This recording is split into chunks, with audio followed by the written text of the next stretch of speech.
afternoon. It is the 17th of November 2023. Welcome to yet another edition of the Citizens Church on Civic Space TV. I am Phillip Muliisa. Today, we are looking at the call for reconciliation in this country. We are asking what has gone wrong since independence and after the enactment of the 1995 Constitution in the Republic of Uganda. We want to understand what is affecting the Ugandan, what is the response of the government, and who is actually supposed to make things happen in a better way for this country. To discuss that and to make us understand it is a panel of the most distinguished citizens of this country whom I will introduce, and starting from my immediate left, Dr. Sarah Bireete. She is the Executive Director of the Center for Constitutional Governance. Doctor, you're most welcome to the show. Thank you, and good afternoon, listeners and viewers. Next to Doctor is Honorable Joseph Ochieno. He is a media personality. He is a member of the new UPC. Is that right, Mr.? The main UPC. The Uganda People's Congress. Always a delight being here next to Sarah and my good brother here, but it's fantastic having you as a presenter. Thank you. And in a black suit is retired Major Awich Pollar. He's the Director External Affairs, the NRM party. Major, you're most welcome to the show. The mighty NRM. Not only NRM, but the mighty one. Greetings to you viewers. Nice being with you. The mighty NRM, we shall find out along. Now, when we talk reconciliation, for reconciliation to happen, there must be something wrong. And we are talking reconciliation for the country of Uganda. And I'll begin with you, Dr. Sarah. When we saw reconciliation in Kenya around 2008, 2007, after the election, there had been violence and killing of people in the Republic of Kenya. When we talk about reconciliation in the United States in the years of 1867, 68, it was after the American Revolution. People had fought to reunite the United States. What is there to unite about Uganda? What is the reconciliation about? Well, right before independence, Uganda as a country had the visible divisions. Divisions in the quest for independence, starting with Buganda and the notion of the state within a state. The Lancaster Conference in 1961, which should have been the first reconciliatory process in the build-up to an independent state, left unanswered questions on lost counties, unanswered questions on land. We have never, for 61 years, resolved the land question in totality as a nation. And then we were ushered into independence. The elections, the first elections in Uganda were contested. I think the late Nadiope had a constitutional petition. Just the elections that led, no, that was post-independence, I think. That was for the presidency. Yeah, the presidency is where there was a yes. petition, because the first election petition involved the Chabazinga of Busoga. We moved on as a country and had the referendum on the lost counties. But were we ever united as a nation? Did we at one point as a country agree to what binds us as a nation, and everybody, ensuring that everybody works towards that common good?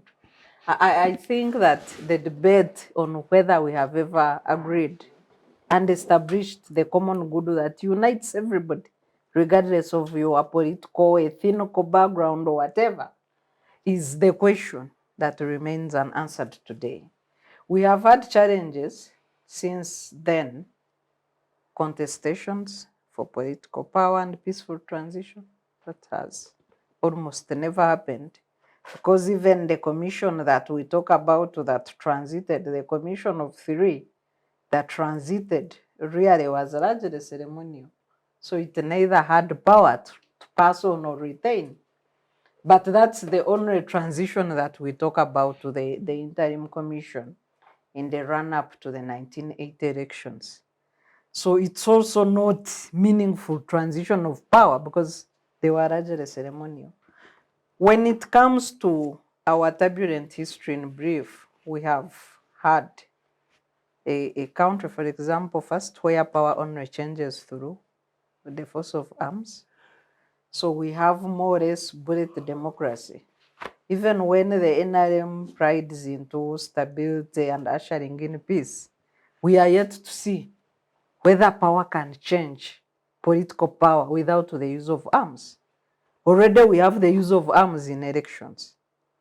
So even that has failed and even become more complicated because today in Uganda, largely the UPDF determines who becomes the president. So it is a coup after coup. Every election is actually a coup against the people. When it comes to the political turmoil, the wars that have happened, the breakdown of social infrastructure that finally breaks down the social fabric. So you have the Idi Amin violent takeover of power. You have that war, 71 to 78, leading to overthrow of Idi Amin in 79. You have the 81, 86 Bush War, or NRM Bush War. The damage in Ruwero, I know that the deaths were rounded up to 500,000, but who did the counting? And what damage did we cause in central Buganda and other areas in that war? We have the 20 years of the Lord's Resistance Army in the north. You can see the aftermath of LRA. We have a crisis of Bararo. We have a question of land. We have a crisis in Upper Land. The North is not yet, reconciled and brought together in harmony. We still talk of compensation, of cattle, of property damaged in the North. Away from that, we have skirmishes of ADF every now and then. So we are still under civil war. We don't have total peace as a country.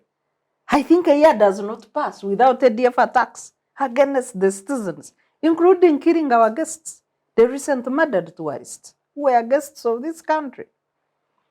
We have a reemergence of wars. Of course, other than the LRA, you had the likes of Itongwa, you had the likes of all these mushrooming rebel groups because we are not reconciled as a nation. We have ethnic tensions. The case in point is Vararo in northern Uganda. Okay. When you go to the other parts, we are emerging from the conflict in Kasese, in the Rwenzu rule. The king has just returned home after 6 years. And we had the army move in and murder people under the allegation that the king was armed and planning a rebellion, only to find pangas and knives. The people that died in Kasese. What is the heart of the victims? We had the killings, the Kampala massacre, in elections.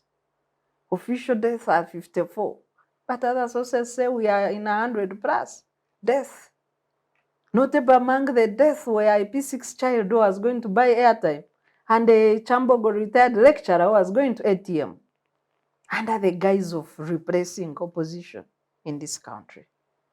We are talking of kidnaps, of disappearances, of torture, of civilians under military trial, kangaroo military trial, for supporting a candidate of their choice. So are we reconciled as a nation? Or we are just seated on a time bomb? Away from the political chaos, we have economic chaos in this country. We have mushrooming corruption. It's a pandemic. We have a corruption pandemic presided over by NRM. We have land grabbing crisis. Every part of central Uganda, you have people whose land has been grabbed. The most land grabbing is in central and now northern Uganda. We can also look at the oil region where people are cashing in on land, the land speculation waiting for compensation. We have the imbalance in the regions. We have parts of the country getting poorer, led by North and East. We have the West getting richer.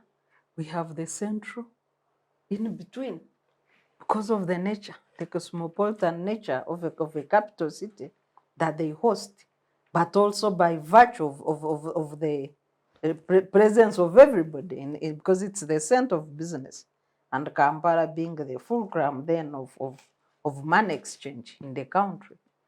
So when you put all these issues together, is there a need for reconciliation? Yes, of course. But how do we go about it? Previously, we have had efforts at reconciliation as a country.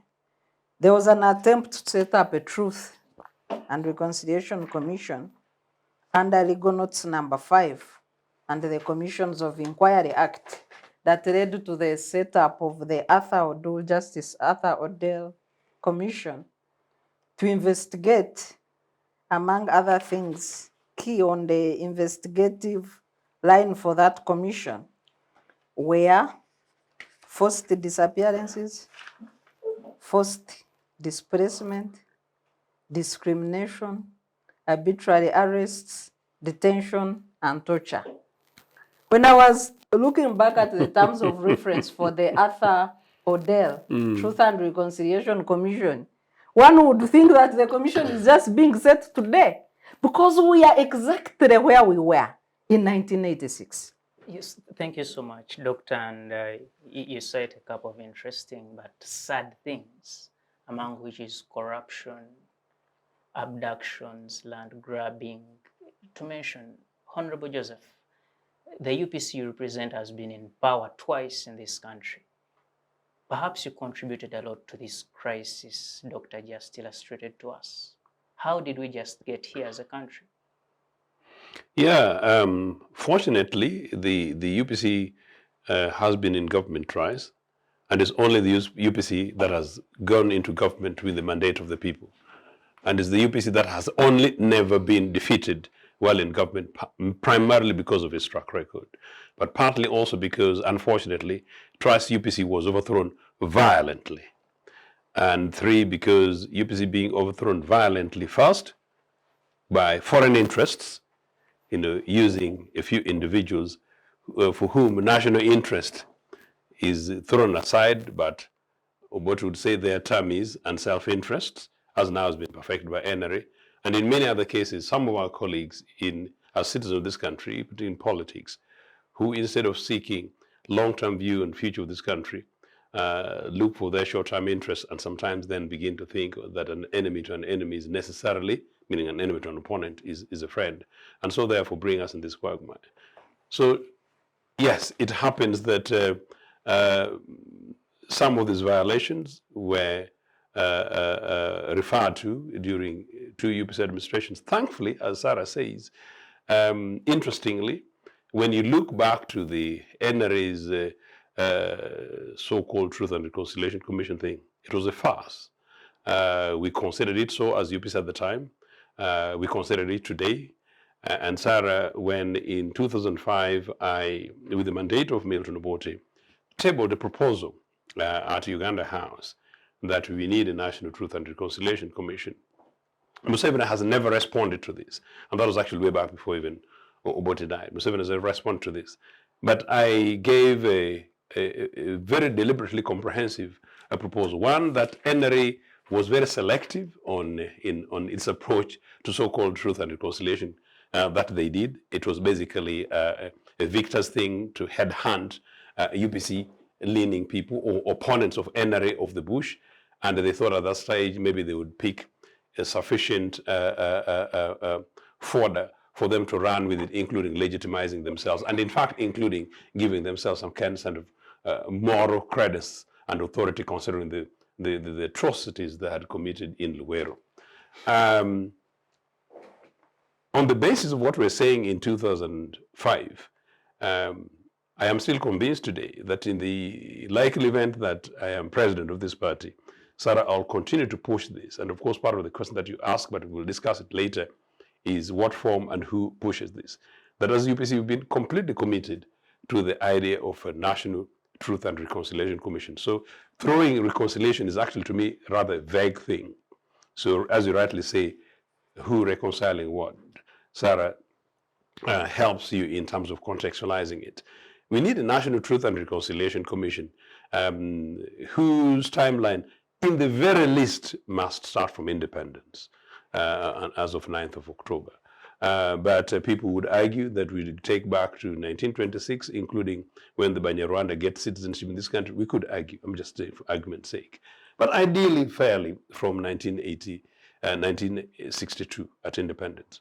As UPC, we're extremely confident that a National Truth and Reconciliation Commission, rather than actually putting us on trial, would actually help us to undo most of the myths about UPC's track record in government, particularly the Nadiope question, for example, is not necessarily commonly talked about, but in 1963, attempting to address the Uganda question and the Buganda question, UPC decided to support Sir Edward for the presidential office rather than our own vice president, who was Nadiope.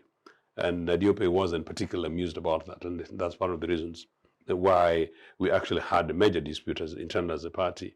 Our experiment, obviously, unfortunately, did not work, but thankfully, because we put it on the table, it would be interesting to investigate how 1966 happened, who caused it, where it started, what happened, not in order to apportion blame, but to make Ugandans generally understand some of the background of our historical challenges. So National Truth and Reconciliation as a commission helps because it deals with addressing the underlying issues holistically. Let me just make this point.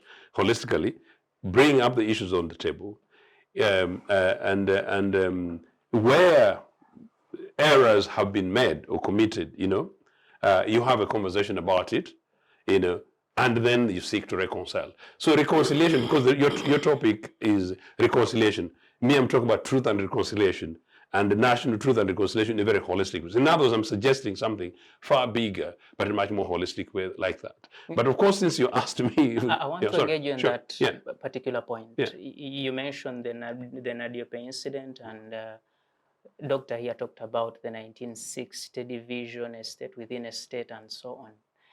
Would you rather say it was a failure of leadership at the time to see that people were united in this country? Because the disagreement between Buganda and the wholesome Uganda was at the leadership level.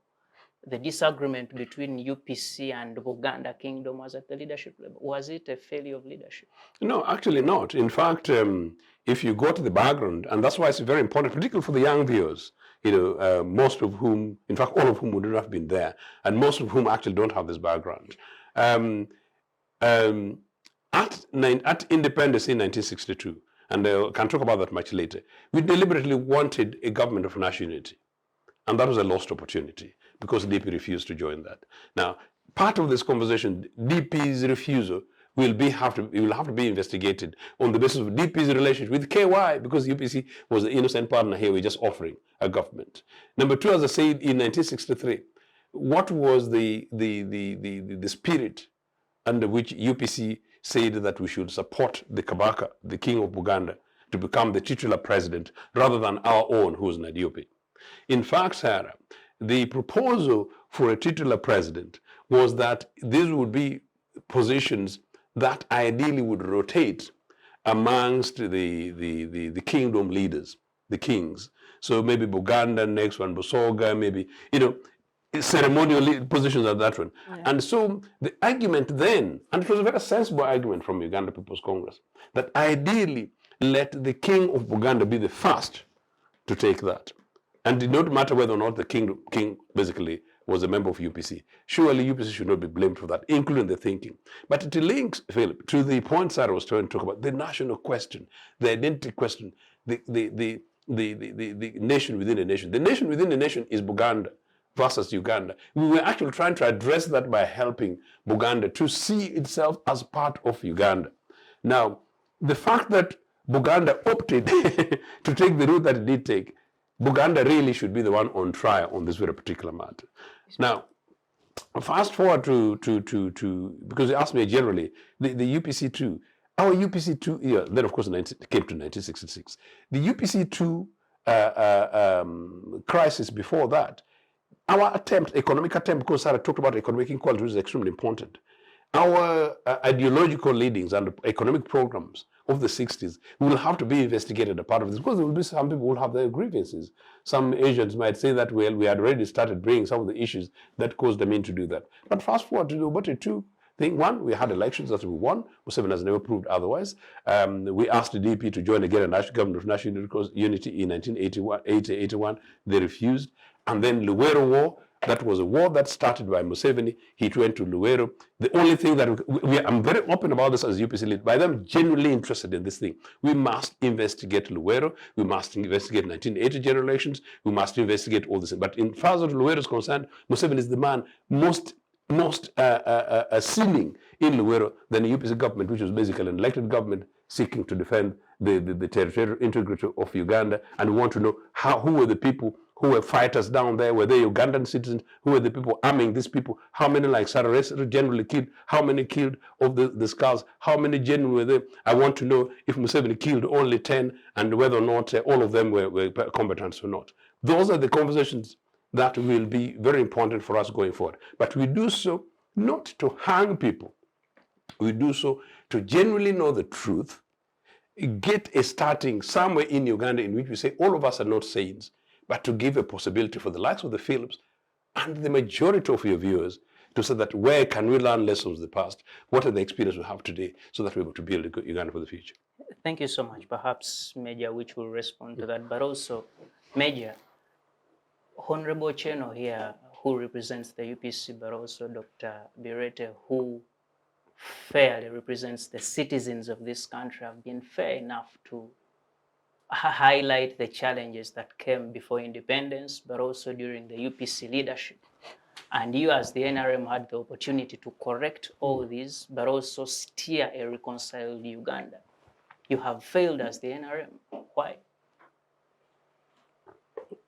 Well, as NRM, we did reconciliation, not maybe in the format that would have been done, that is done some other places, but we thought our reconciliatory approach would come in the action, the activities, the programs that we would run in the country. And we ran a reconciliation by practice, by doing what is supposed to show reconciliation. For example, when Amin was overthrown, all the soldiers were taken to Tanzania as war prisoners. Others were taken to Luzira. Others were taken to Kirinya and Jinja. Many of them, including late Kasire Gwanga, they were taken as war prisoners. What NRA did was, as part of reconciliation, is to call all the former forces. The best that could be done was to take them to a political school like Kiburara around Ibanda and let them do political education to understand the philosophy of NRM, and we are integrated. Many are now generals, and many are now senior army officers. So that's what I meant by saying NRM did reconciliation, not in the... For the forces. I'm just citing one in the forces, but I could cite also in the civil aspect. In the civil aspect, for example, political forces which were there like UPC, many of them were brought in the new government, including the Semugarel. Not UPC. But also the subsequent leadership UPC took over. For example, in the entire Ankole, the same UPC MPs were elected back. Kanyomozi, Tiberonda, Uwu, Butajira, everybody. So the idea was, you have been in UPC, you have been in government. We don't mind. We are giving people a right to choose. If the people so choose you. Kanyomozi was an MP. He came back to NRC. Butajira was an MP and a speaker in Obote's second government. He came back to NRC. Tiberunda was a minister and MP. He came back to National Resistance Council, which was the parliament then. And I can cite examples and examples. In other words, I'm saying we did reconciliation, not in the thematic concern. For example, reconciliation, by the way, is defined as the restoration of a friendly relations. Others define it as the action of making one view or belief compatible with another. And you'd find institutional frameworks of or reconciliation were done, for example, in South Africa. After the mess in South Africa, they had the concept of truth and reconciliation. It was done as an institutional framework. You see, they are going for reconciliation. But for us in NRM, we did it in the practical sense. In the case of the forces, in the case of the civil actor, first of all, by not persecuting any former UPC or any other former political force, not sending them to prison. No political actor in UPC was charged in court. Okay? Rakasisi was arrested even by previous government. He had a case running. Did we arrest Rakasisi? Where did NRM arrest him? You committed him Please, to death innocently. I listened to you. I wish you could listen to me. The case of Rakasisi was arrested by a government that we overthrew. We found Rakasisi in Luzira with a case against him. So did you want NRM to come and say, we have thrown out this case? That would be interfering with the rule of law. So it is clear, and it should be in the no doubt in any viewer, that Rakasisi as a minister of Obote was arrested by NRM. A big no. Rakasisi was arrested on River Nile Bridge by Lutwa, taken to Luzira by Lutwa, charged under Lutwa. We got a case running. Therefore, going by this definition of reconciliation, you can see that in a reconciliation process, it must have come after a conflict. We could have done it, but after that conflict, we did it practically. I've already indicated. 2, a reconciliation must have an ingredient of parties, party X, party Y, like in South Africa, the perpetrators against the victims. And again, in a reconciliation program, there must be clear victims. If you call on NRM now, or the government that we are in, and you say we are talking of reconciliation, does it meet these ingredients? It is after which conflict? That it is it has parties. Which parties? Reconciliation, who and who? You see, and it has non-victims. Who are the non-victims? If I may give information that Dr. Saraya just told us about people grabbing land. Therefore, there is one who is grabbing and the one whose land is taken. He talked about corruption. Kasese. He talked about Kasese. That does not meet the definition of reconciliation. We are talking about friendly relations. So between which party and which party? Between the kingdom of Kasese maybe it will come. Let me say this. Now, the other aspect is that even I've had views, sentiments coming from other people, including the Minister of Justice. The issues that they raise are so ambiguous as to form reconciliation cases. For example, they are saying they need reconciliation for democratic governance. Democratic governance is provided for under the Constitution. We have had repeated elections and we continue to have. They are talking of issues like socio-economic transformation. How do you reconcile over socio-economic transformation? It's so ambiguous. Then they are talking of issues like holistic human progress.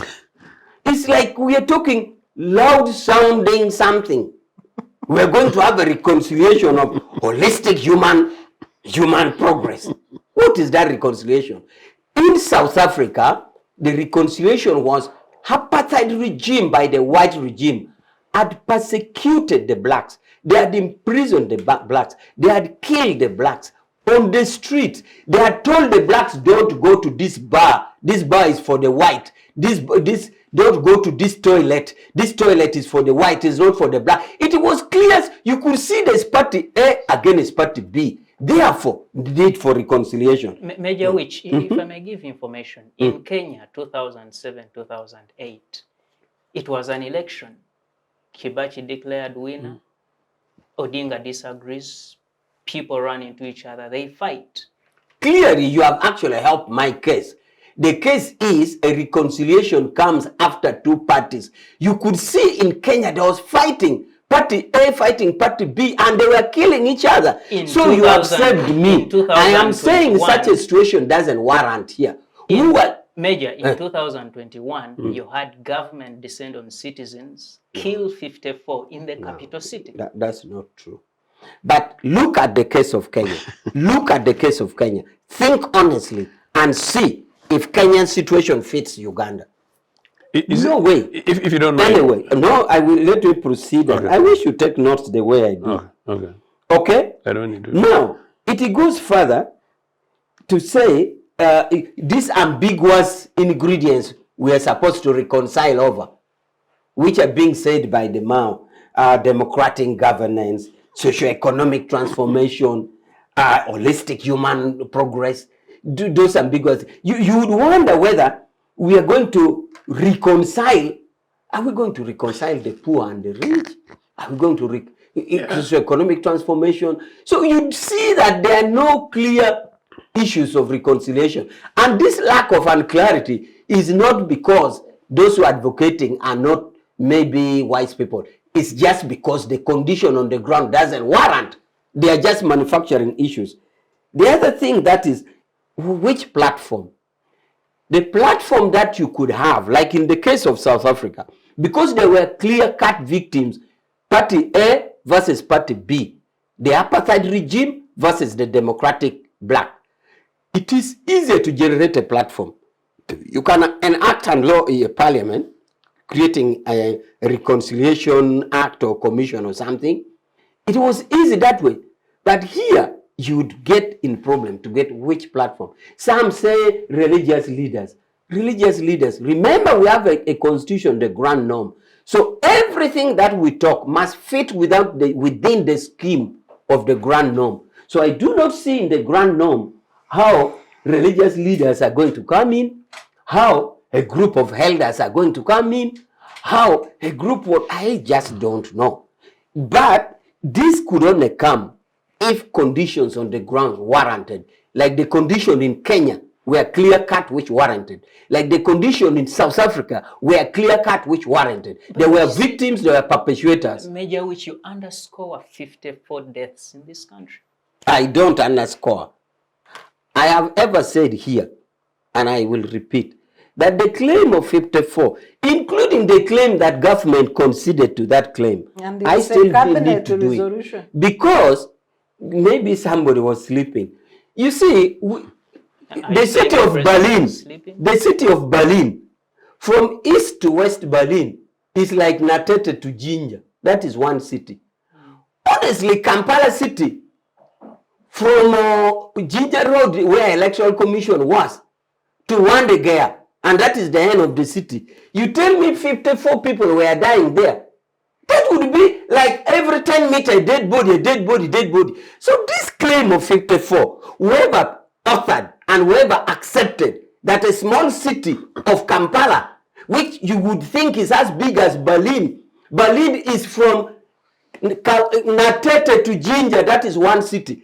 But our city, from the roundabout of Election Commission, that traffic light, through Kampala Road to Wandegea, and you said 54 people were lying dead. I disagree with that. The president gave wrong information to the country. I yet have to find the source of this information. It is the president of this country. No way. You cannot have a small city in one day, 54 people, not even 10. This is a city of 5 million people, Major. So they said in Kampala city. Yes. Yes. You have 5 million people in Kampala. Remember that when you are talking of this death, conceptualize that it was in the schemices of police. It was not like there was a silent death in Natete, a silent death in Muyenga, another silent death in Nakawa. They were talking of death in the schemices of the city. It is impossible. It is impossible. Nobody should accept this kind of lie. So, again, the other issue is that they're saying people cannot heal unless they are talking what is hurting them. You see, when you talk of what is hurting, then you are actually defeating the idea of a reconciliation. A reconciliation comes after a mischief. A reconciliation comes after a conflict. If you have a running conflict now, then it is something else than reconciliation. Then you actually mean, because the approach to redo a conflict or an injustice that is occurring now is conceptually different from a redress you give to an occurrence which has occurred, and that is reconciliation. So what reconciliation are we talking about? In our opinion, if you talk of any possible injustices that is going on, which does not fit within the scheme of reconciliation, government is committed to doing that, including prosecuting who are perpetrators. If it is economic injustice, all the ingredients are being put to address poverty, if you call it as injustice. So some people tend to mix up ongoing events that should be addressed and past events that need to be addressed, which is addressed in reconciliation. So I call upon my colleagues who are calling for reconciliation to come out clear in their conceptual framework and also in truth. Thank you so much, Major, and that's really strong and so important, but also hurting, as you say, people are putting things where they do not fit. But I want to engage Dr. Sarah. And just to confirm before Sarah comes, that actually this is an official position that the NRM regime does not agree with Norbert Mao on the question of corruption, or rather question of reconciliation. That I find is actually extraordinary. But I must also say that I'm actually rather concerned by Comrade Awich's today's tone on these matters generally, including the question of the 54. But there you go, sir. Yes, thank you. Dr. Sarah, the Director of External Affairs from the National Resistance Movement says it doesn't match and it's not worth it, and he does not see the need for reconciliation in this country. How do you receive such comments from the Director? I first want, for the benefit of the viewers, to refer Afanda Wichi and the viewers to the document, the core document of the Uganda National Dialogue process that was led by the Interreligious Council of Uganda. And in 2018, the government of Uganda nominated a team, a cabinet team, to represent the government in this national dialogue process, led by the then Deputy Attorney General, Honorable Mwesigwa Rukutana, with the membership of Honorable Evelyn Aniti, Madam Dorothy Kisaka, who is the Executive Director, EDKCCA, was then the advisor of the Prime Minister, Ndugu Rugunda. The delegation was led by Prime Minister, Honorable Rugunda. So the members were Honorable Rukutana, Honorable Evelyn Aniti, Dorothy Kisaka, and others. I could have forgotten other names. This was on December 18th, 2018. What was the national dialogue about? Uganda National Dialogue about? This was a mechanism to enable Ugandans to come together and constantly engage in an honest and open conversation on how to build a country that works for every citizen. I will not go into detail. So why the Uganda National Dialogue? A society that dialogues, builds, and succeeds together. There was a need to build a shared vision as a country. I'm just going through the highlights. Need to immunize ourselves against the culture of violence and instability. Need to build an electoral system that is credible. Need to build bridges and harness our diversity. Need to dialogue. So what do we need to dialogue about? As a people, there are many things we can talk about ourselves as a country. This is why since 2016, preparatory work was undertaken to determine the fundamental issues that we need to talk about and resolve in order to pursue a shared vision. Agenda item number 1 was a national political consensus. Agenda item number 2, a national consensus on constitutionalism and rule of law. Agenda item number 3, a national values consensus. Agenda item number 4, a national diversity consensus. Agenda item number 5, a national consensus on land, natural resources, and climate change. Agenda item number 6, a national consensus on the economy that works for everyone. Agenda item number 7, national consensus on minimum conditions of public service delivery. Agenda item number 8, national consensus on how to implement the outcomes of the national dialogue. This process was fully embracing with religious institutions, civil society groups, political parties, and the government of Uganda. Is the position of Afanda Wichi, therefore, the position of government? I doubt. I doubt. You want me to answer? No, you will answer, take notes. That's the practice you keep telling us, take notes. Because you mentioned me. No, because I'm responding to you that the position you've shared is contrary to what was done in this process. This process hit a stalemate when a communique, the preparatory phase was completed, post-preparatory phase completed with even position papers on all these dialogues. There was controversy on whether citizens should contribute money to own the process, the Uganda National Dialogue process, or Parliament would allocate a budget, which also remains citizens' money, but would not be fully mobilizing of the country to start a new chapter together. That was the only contentious issue. What were the values of this dialogue? Diversity, service delivery, politics, economy, land. Those were the pillars of the national dialogue process. Is there a need? This document is comprehensive, how the dialogue would be conducted, citizens' dialogues, public dialogues, national dialogue plenary, national dialogue thematic working groups, sovereign national conference as the apex, Yes. like the summit of the dialogue. The ultimate, yes. The other contentious issue was whether we needed an external facilitator or not. Those were the only two contentious issues. Should we create a number where citizens contribute money for this process? Or do we go to Parliament and allocate a budget and even have partners co-funding the budget and keep out to the citizens? Of course, involving citizens alone cannot fund such a process, a comprehensive process. So the proposal was that we need a 3-funder process. Number 1 being citizens for ownership. Ownership of the process and outcome of that process. The second contributory fund would then come from Parliament for total ownership of a country for this process. The second proposal was Parliament and donors.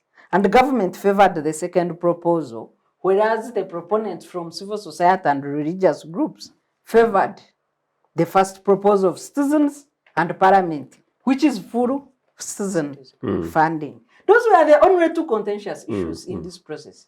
When the final communique that should have launched the public consultations reached the president, I was just told recently by somebody from Uganda Human Rights Commission that actually the president has signed. But then he went, instead a ceremony that people thought that would be signing, he said they leave him to again read through the communique, and it ended in a photo moment. Recently, just last week, somebody from Uganda Human Rights Commission was telling me, Sarah, you people were advocating for national dialogue. That communique was signed. I am not sure about that. So having said that, is the position of Awich then a position of dialogue? Maybe we need to hear from President Museveni, who had endorsed this process. First hear from me. No. I've heard from you. I've heard from you, but you can inform the viewers. Yes. Can I inform the viewers? Major which keeps saying the reconciliation is between who and who. But let me I was Sarah. coming to those questions. You will answer the end. Can I finish my submission? So we had an issue of political prisoners where the name of now presidential advisor Rwakasi is featured.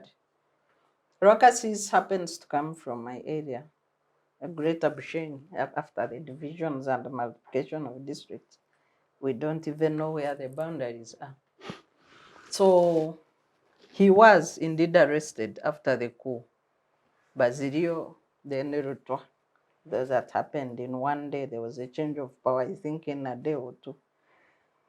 He was arrested for mass murder, among other. I've never, even when I'm a lawyer, I've never read his case, but I knew the issues that were at play then. He was arrested with other people. He was not arrested alone. Some people were released. He remained in prison. In any violent change of power, there are people known as political prisoners or prisoners of conscience. But even when we have had President Museveni in power, we have political prisoners under NRM and prisoners of conscience, especially the young people being tried in the kangaroo military courts for supporting Bobi Wine. These are prisoners of conscience and political prisoners. If today a government changed, hope not violently, and his children are kept in facing kangaroo trial at court martial, would that be something to celebrate? Were the crimes committed by Rwakasisi political crimes or individual personal crimes? And if they were political crimes, how come then he could not be set free as a political prisoner during the previous regime? Why did he serve in trial for serve in court for another 20, 30 years? He received pardon recently and then he's rehabilitated into government as if nothing happened. As if he's now a presidential advisor. The second issue I want to talk about is that some of the political prisoners were hanged immediately after change of power. Yeah. And that is the first and the last hanging that President Museveni has done in power. It's like he had some revenge to do. The people who were hanged, the death warrants he signed were for political prisoners. So are we reconciled as a country? Dr. Sarah, that is a serious point. Hanging people. Yes. The death penalty is still a crime in our law books. We've not amended. Even when the world has moved away from death penalty. Even when the Chigura case that ruled that once somebody spends 3 years serving a death sentence without hanging, then it ceases to be a death sentence and it's changed into life and goes back for retrial, negotiation, and reconciliation for resentencing.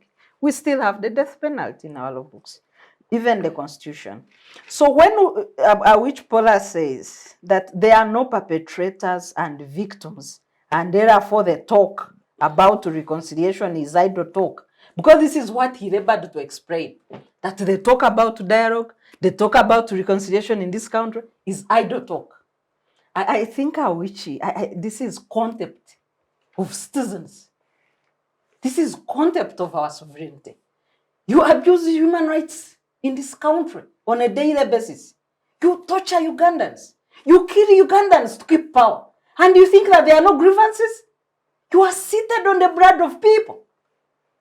Whatever taxpayers' money you're earning as a regime, you are earning at the expense of people's blood. From Ruwero up to today, you are killing to retain power. You killed to capture power. You kill to retain power. And you think there are no grievances? Please, stop the contempt.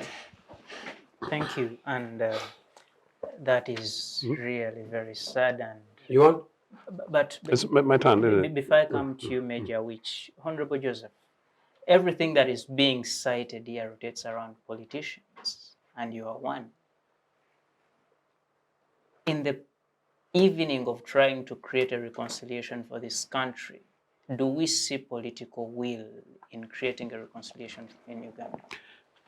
That was really bound to be my other next question, and in fact I said at my early submission which is part of the other question, fair enough in terms of the submissions already made, that what is the framework around which we do this?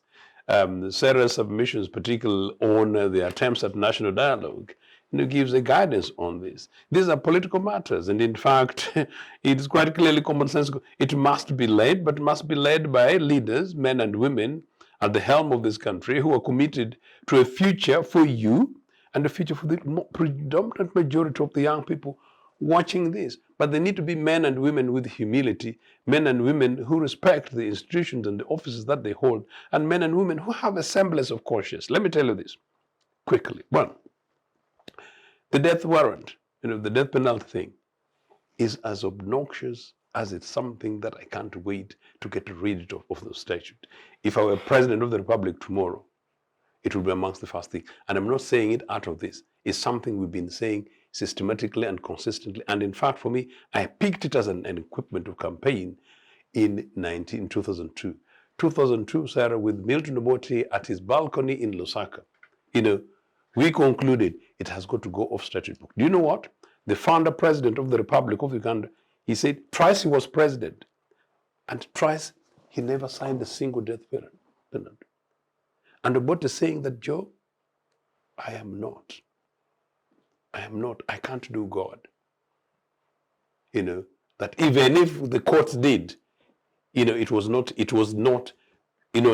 in his making. It should not be in the making of any sensible leader to sign off the life of another person. If Number two, ask President Museveni and perhaps they would say so. And please don't spoil my conversation. Of course, they would say so.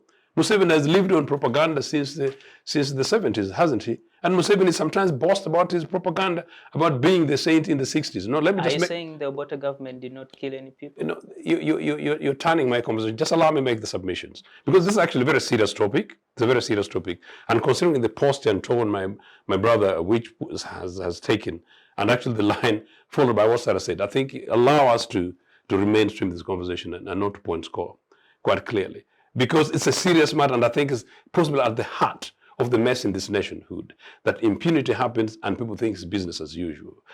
So whatever it is, and I said from the beginning, and I'll say so again, no, none of us are saints. And none of us are saints. And that is the tone where you need to be able to be, as political leaders. I attempted to give you my position on UPC. I can go back to it if you want me to go about it. For us, we song and song and song, as they used to say. We used to sing and sing and sing, and people thought it was the problem with UPC.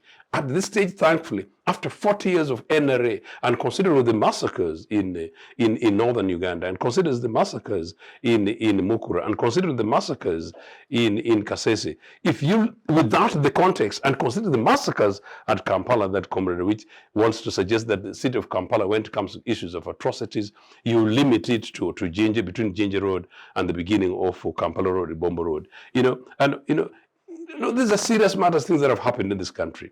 What are the context? And that's why I said we don't need reconciliation process. We need a national truth and reconciliation commission, in which hopefully once we're able to reconcile, there's also a healing, and it's genuine and it's open.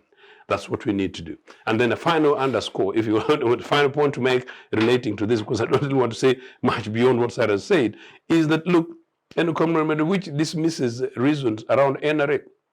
I was a young student at Makerere in 1986 when NRA, the language of Wuno Wuno Oyo Mucholi down one day, where people were actually arrested and tortured, and people died simply because of being put. And these are things found by NRA. Wuno Wuno Oyo Mucholi. I was a victim of that, nearly actually fell into it. Thankfully to a Basakana, who was a Mwiri Obi, who was now a lieutenant in one of the Land Rovers. And ironically, NRA, they stopped, and I was on my way from Makerere University via University Hall, taking a taxi on my way to Kamoja. So that's number two. Number three, in 1987, November 2nd, I was arrested at my hall of residence simply because of being Uno or Ochieno. I have said it again and again, Philip, Sarah. Nobody in NRA has ever told me what crime I committed, except other than being an O or possibly an average UPC boy from a modest family to Nagongara. What do you know what? I was arrested, detained, tortured. I went through underground, dubious go-downs. Kumbe, those were safe houses that they talk about these days. So my own location that I remember beyond University Police Station is President's Office, 4th floor in parliamentary buildings. I escaped and wasted 17 years of my life in exile. I am committing to many of these other things. And somebody says there is nothing under NRA. Just think about it, man. Thank you, Honorable Ochieno. Major, that is a lot of evidence. It's a lot of evidence, and it's a clear indication that we need reconciliation. Have you changed your mind?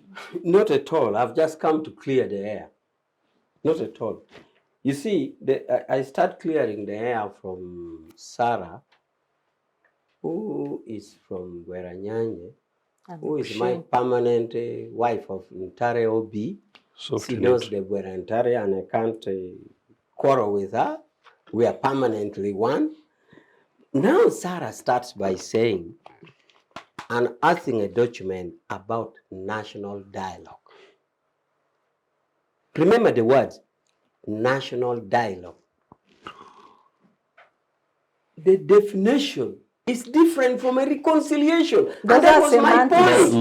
Those are semantics. Listen, my point was, I said that let those who are talking of reconciliation get out their conceptual framework clear. A national reconciliation is different from a national dialogue. I read you the definition of a reconciliation. The definition of dialogue is take part in a conversation or discussion to resolve a problem. Take part in a conversation, meaning it is ongoing. I also gave you the element that reconciliation is remedy a past wrong, not a current wrong. You see, now, dialogue is continuous. Based on it is different. Based on that definition, yes, they want to engage in a conversation to address a challenge so that they reconcile. Yes, that is why I'm saying for us as NRM, that dialogue even delayed should have been yesterday. By the way, let me tell you this. Do you know that school of thought who were against it thought NRM was using this dialogue to sanitize itself? In fact, some were saying it should be taken to Chankwanzi. National dialogue, I can assure you, works in my best interest, and I support it as such. But I'm saying national dialogue is different from reconciliation. So a national dialogue, in other words, a national dialogue, the way you had it read, how does it work in my favor? Please. It's telling people don't go to fight. Please talk to me as a government. Don't take violence. Be good. It works in my favor. So my friends have failed to know the difference between a national dialogue and a reconciliation. As it tells people not to fight, it tells your government to stop. For a start, for national dialogue, we are in for it. We support it. Can even fund it. If that is what you want. A national dialogue is okay. It will bring peace. What's the outcome? So why do you need peace? It knows that the outcome is that as a government, you will therefore have no people throwing stones on the street. As government, you will therefore have people obeying law and order. As government, people will respect environment. As government, people will be friendly. We want dialogue. And my friends have failed, and they are falling in a trap. They have failed to listen. They have not differentiated a reconciliation from a dialogue. A dialogue works for the government, and we want it and support it.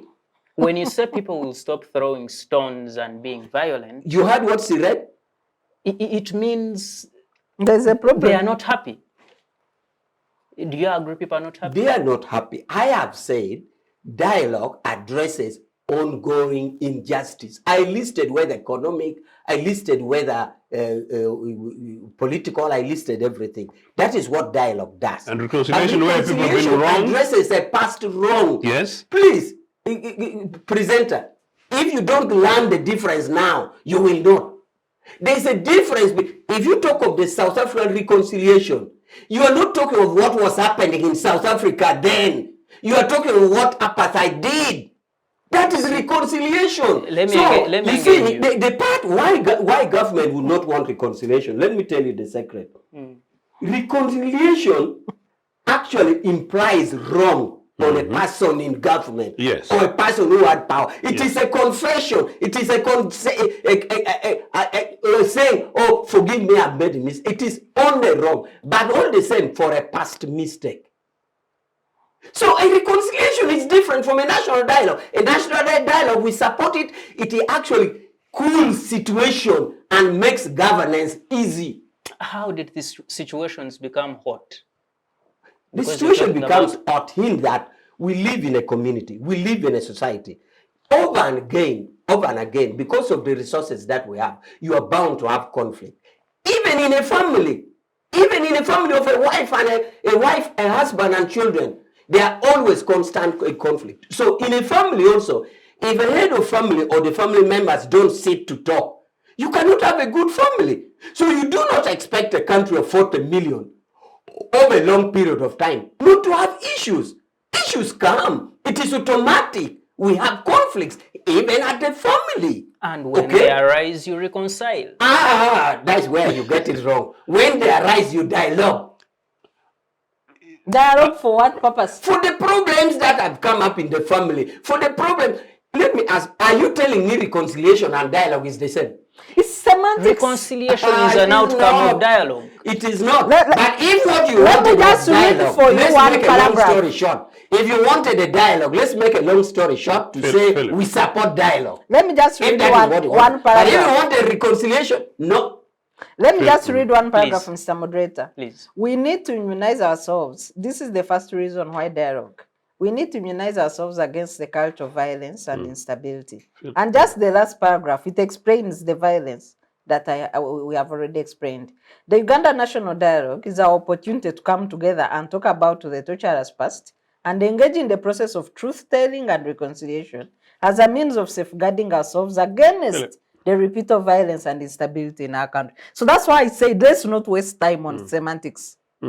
Exactly. Yeah. And No, Meja, no, no. just briefly, from what she says, it is a longer period from 1962 to where we are. But also, when we come to between 2000 and 2023, where we are, Dr. Kiza Besigye, Major General Mugisha Muntu, and many others. These are people that were in the NRM and they have since left. Don't you think the NRM needs to reconcile with these people? Reconciling with individuals, not national reconciliation, like in South Africa. If you are talking of interpersonal reconciliation, that one is different, interpersonal reconciliation. But if you're talking of institutional framework of reconciliation, like in South Africa, it's different. I still want to maintain that government supports dialogue, and we want it like yesterday. That is why there are issues like bringing a foreigner. Because when you bring a foreigner, it will not drive it the way we want it. Okay? But national dialogue helps us. It brings Where peace. we means Okay? what? So it's different conceptually. That's why at the beginning I said those who are arguing for reconciliation, let them go back to their conceptual framework. Their conceptual framework is wrong. Actually, it's like they're talking one thing meaning another. For example, by the way, people make that mistake. My father used to have many girls. The man would be calling Daughters. Akelo. Daughters or girlfriends? Daughters. He used to call Akelo while he meant appeal.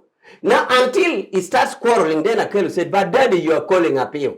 Now, these people are talking of reconciliation. In their mind, they're talking of dialogue. And in their framework, they think it is the same. It is not. You are calling appeal while meaning Akelo. It is not. Are you referring to the Honorable Minister of Justice and Constitution Affairs? For all the advocates of reconciliation, but I can assure you, if they really meant reconciliation, we have no interest. But if they meant dialogue, we wanted it like yesterday. Briefly, Major, Can I just say that, in a minute, yeah. what would be the blueprint for a dialogue of the NRM and whoever they think they have disagreements with? How would you want it to appear? The dialogue. Yes. Sarah has read it. You agree with this process? The dialogue actually is telling people one key thing, and number one is to refrain from culture of violence. In other words, don't attempt to go to the bush. Don't attempt to overthrow government by violence. Go for election, recall election. Don't throw stones. But you went to the bush. Yes, that is it. Now, part of it also goes to common good. Common good like environment. Let us protect our environment. We are Ugandans. That is dialogue. That is dialogue. So if those who are talking of dialogue, they are talking like my father, who was talking of appeal when he meant appeal. They are damn wrong. They are two and different things. Finally, let me say this. The issue of contempt. Sarah says, if I say I'm against reconciliation, I'm being contemptuous against the people. I am saying I am in for dialogue of the citizens. Reconciliation is different. Is it a change But of as heart? far as contempt is concerned, Sarah, Change of heart. right from Ntare, I'm well known for being a very peaceful person, and viewers here know it. So to insinuate contempt on my side is a far imagination. I'm the most peaceful person ever. Actually, in NRM, I'm known for that. Certainly possible in NRA. So that tells what the NRA is. issue of content does not arise. I'm not contemptuous anybody. I am one person who listens to you carefully. Then finally, I'll come back on a break on this. Congressman says his president never signed. The best way he could do it is not to have a sentence to the bill. A bill does not become a law until it's signed by the president. By the time he signed to make it a law, he knew there were death sentences. Thank you so much, Major. And on that point, we're going into a very short break. It is as candid and vivid and highly contentious as you see it. Thank you for keeping with us. Let's head into this break. We shall return. The Citizens Chat Room happens every Friday at 2 p.m. on Civic Space TV online on Facebook and YouTube. We invite you to be part of this conversation. Civic Space TV, freedom always. Thank you for keeping it the Citizens Chat on Civic Space TV, and we'll be back from that short break. I am Phillip Muliisa. We are still discussing the call for reconciliation and detailing what has gone wrong since independence, but also seeing how it can be corrected. With me still is a panel of the most distinguished citizens of this motherland, Africa. From my left, Dr. Sarah Bireete, Honorable Joseph Ochieno, and retired Major Awich Pollar.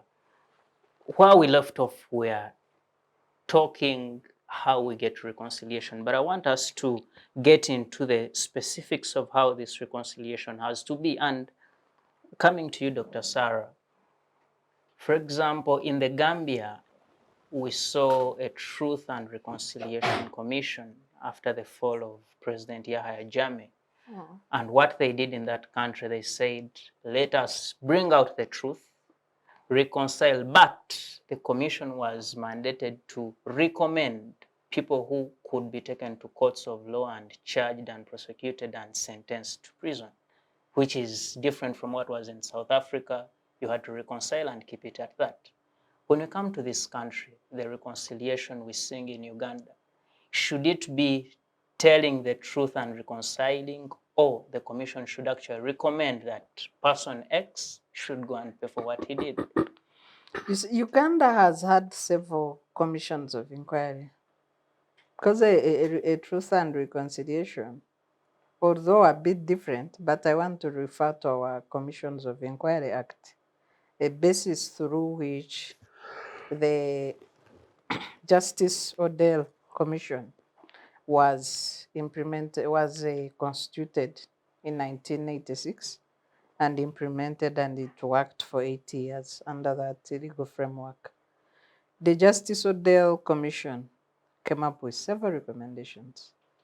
The same applies to all the other commissions that we've had, be it the one on the brand of Congo, although the rest are not, concerned with it.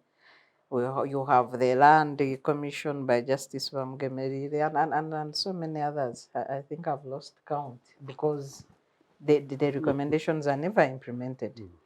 And that is precisely the basis through which the proponents of the national dialogue said they could not just stop at Truth and Reconciliation.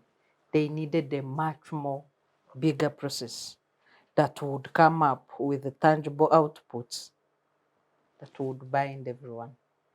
The dialogue process would come up with actions, points of action, an action plan. There's a thematic area on constitutionalism and rule of law that would look at constitutional amendments. I know that we have had commissions for constitutional amendments, the Sempebwa Commission, I don't know who chaired another, but the Odoch Commission that drafted the constitution after national consultations. Then that draft constitution was debated and adopted by members of the Constituent Assembly. So yes, Truth and Reconciliation Commissions come up with recommendations. Allow me just to look at a few recommendations from the Justice Odell Commission. One was that some laws that allowed for detention without trial should be repealed. And yes, these laws were repealed through the Constitution, because when the Justice Odell Commission stopped work at 1994, many people did not pay attention to the report because it was produced at the time when the Constituent Assembly was in place, and then people were more focused on the constitution making process. But the laws were repealed, but we still have detention without trial. We still have arbitrary arrests. After the enactment of a Bill of Rights in the 1995 Constitution, has it changed the practice of government? No. We still have disappearances. After enacting Article 23 and 28, explaining the manner of arrest, Article 23 on how you take away a person's liberty, and also a right to a fair trial, hoping that the two articles would take away the problem of detention without trial, of arbitrary arrests, of disappearances. But as we speak today, we have arbitrary arrests, we have torture, we have kidnaps, we have missing persons, we have detention without trial, we have trial of civilians in court martial. So are the recommendations alone enough? Another issue we need to look at is the recommendations of Justice Odell Commission, where, they blended in well with the Constitution. And one would say that they were adopted within the constitution-making process. Because the other key constitution, that there should be institutions that protect the fundamental rights and freedoms of the other. So somebody can boast and say, you have the Human Rights Commission, you have the Equal Opportunities Commission, we have courts of law, the usual slogan of NRM, we have courts of law, as if they take people they kidnapped court. So the institutions exist, but have they solved the problem? Like I read the terms of reference of Justice Odell Commission in 86. One would think that these are new terms of reference for a new commission that is just being constituted. The situation has not changed. So for 37 years, it's nothing. Thank you, Doctor. Honorable Ochieno, do you think the commission should go ahead and cite people to be taken to court and tried for the challenges they created? I think it's interesting. I, as early proponents to this, and by the way, before the 2005 date that I cited in my conversations with Milton Obote and the press statement issued on behalf of UPC in May 2005, we had been having conversations ourselves, including internally. And this is a conversation that should be cross-party and individuals, responsible citizens of Uganda. For me, in the 80s, I was merely a student. As I said, I only became up to the time of this NRA, arrest and torture of myself in 1986. I was merely a student. I've never been in any part of government. As I said, regardless of that, as a victim, in the early 90s, I was one of those people who chose very deliberately that this country has seen unnecessary wars from exile. And then I decided in exile with a few of my colleagues, and I've said this again and again, that no, this country has suffered enough. We want to make sure that going forward, we stick to legal, constitutional, democratic, and political means to resolve our conflicts. I went on to continue leading the campaigns against these NRA's continued torture of our people, the massacres in northern Uganda. Politically, we did. But even then, we developed this idea that what South Africans were doing and had done was not particularly bad. So for the record, I visited South Africa, I visited our friends in the ANC, and I had conversations about these other things, trying to formulate and develop myself. Remember, relatively young leader, in this now the late 90s, early 2000s. But we're evolving and developing a post-Museveni Uganda, but seeing what's happening around Museveni. My point is this: up to the time that we came to the view that this is what we needed to do, you will see that we would already have said that revenge is no way. Violence is as criminal in most cases as it's a cake. Leave it to the bandits who like to beat at any opportune moment. So therefore, what do we do in terms of your answer, your question? This is a matter that would be a matter of national debate. My worry, though, is that while possibly 20 years ago, my thought would be a Truth and Reconciliation Commission, heal and forgive and then move on. If you see the posture by guys in NRA to date, if you see like some of the things that Sarah has cited, their own constitution, they put constitutional provisions, they go and abuse it. That the continues, and these are constitutional provisions. You should not, people should not disappear, you should not try people in funny cause, whatever kind. They go ahead and breach it. It compels you to believe that actually human beings are human beings after all. And so therefore, they're bound to be victims of this NRA terror and continued impunity. Where maybe if you want a lasting solution, part of the conversation that has been held in South Africa, as you rightly raised earlier, if you leave it blanket, many people are going to feel that justice has not prevailed. Now, my worry is that the more we continued with NRA impunity, and the more we continue with NRA denial, including the fact that blanketly whatever is happening is not happening, the more it becomes possibly fairer that there must be room left for people amidst all this, that if you go ahead and loot trillions of Uganda shillings, and you go ahead and build your dubious skyscrapers in a particular corner of a struggling community in Teso or in Agongera, that in the event that we go through this process, and it's very clear, it's from a corruption perspective, that those things are retrieved, and perhaps that you pay a reasonable price to that, even if it means an element of some spent time of a denial of your civil liberty, even if it means going to prison for just 1 year, even if it only means that, well, the Phillip Muliisas who are coming up know that perhaps in the future, we are really serious as a country, but no, possibly we don't want to be subject to this. So meaning that I'm telling you that the options for people who continue to shoot unnecessarily, the other funny NRA boy who went ahead and shot Akena, yeah, precisely. These guys who go ahead and do whatever they've done to already extremely impoverished and extremely traumatized community. That possibly, and I'm not a lawyer, I'm flanked by the lawyers, but this is about really fairness and equity and justice, and particularly as a politician, going long term, that I genuinely want my grandchildren to live in a country which is different from what we've got today. But no, you really, there is really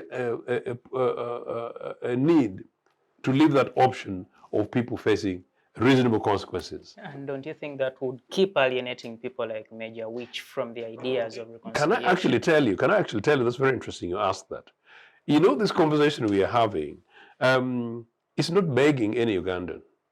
It's absolutely in the interest of NRA. And by the way, as I told you, sir, when I came home in 2005, the press conference I was going to address, Haji Badru Wegulu, who actually went in towards NRA, towards his death, was chairman, whatever. We had a conversation. He was actually quite uncomfortable. I had to re-talk, phone call with old Milton, that I'm definitely going to do this. People were uncomfortable, but people had mixed opinion.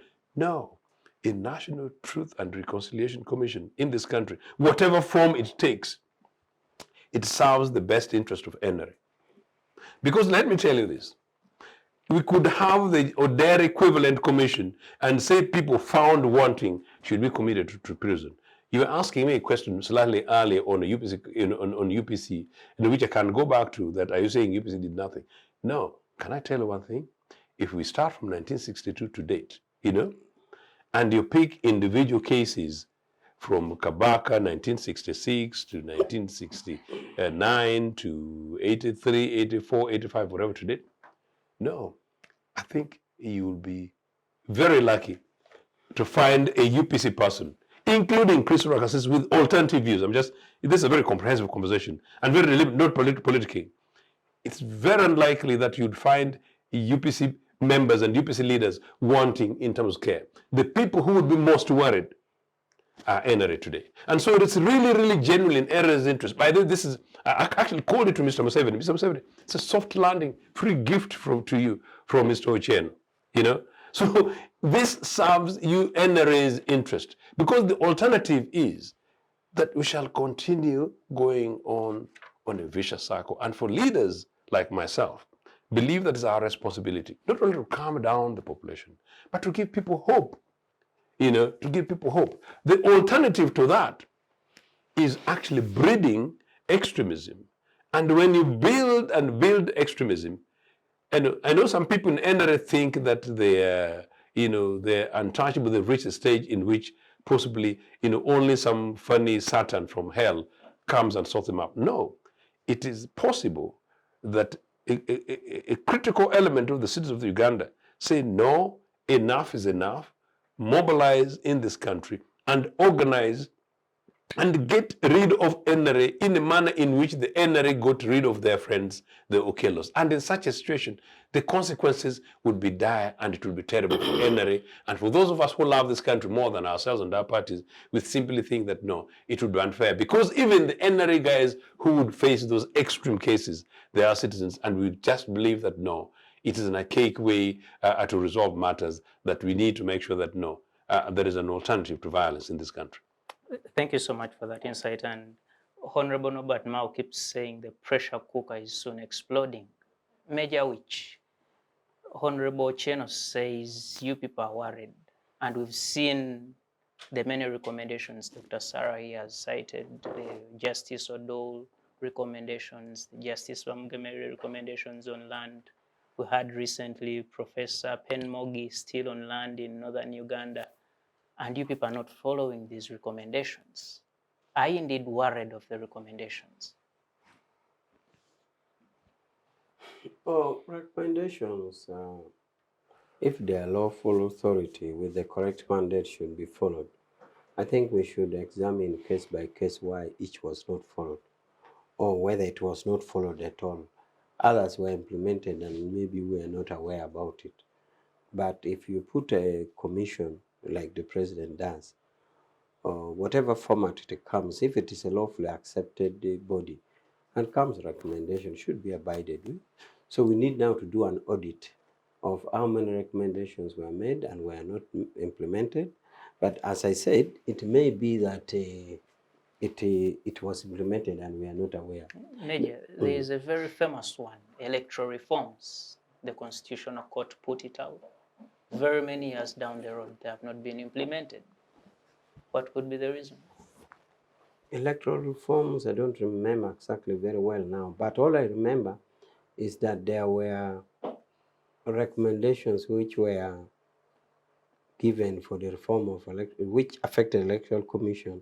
I know Sarah would laugh because it was recommended that should be put as independent Electoral Commission. And it was amended from Electoral Commission to Independent Electoral Commission, National Independent Electoral Commission. So Sarah would say, what amendment have you put in place? But it was amendment, it was effected. That one is in contempt of the people. There was amendment. So there was amendment. But particular electoral reforms which needed to be debated in Parliament. For example, which one do you have in mind? The Supreme Court recommendations Which in provision? the Mamambavas. Change from what to There what? is What a was the recommendation to which was have obsolete? a clear punishment for security officers who disrupt elections. It was conveniently left out by Attorney General. I will need to, in this proposal in the cabinet, Nothing. but others were picked up, right? You are citing one which was left out. Not- For You are example, picking one which Yes, was left out. Of course, that's the most notorious. Yes, because but it's others the army were that picked up. has disrupted democracy. You see, that's what I was saying. We need to do an audit to know which one were implemented and which one were left out. And as you can see from Sarah, many were picked Okay, and one but was left. as I go So, forward then, also, moderator, I was just the one- on the same point, Mm. even if NRM enacts a recommendation, do they implement it? Because it's one thing to put a recommendation on the paper, and another to put it in practice. Do they, for example, implement the Constitution? Yes, but all said is that Sarah is saying many were picked and one was left out.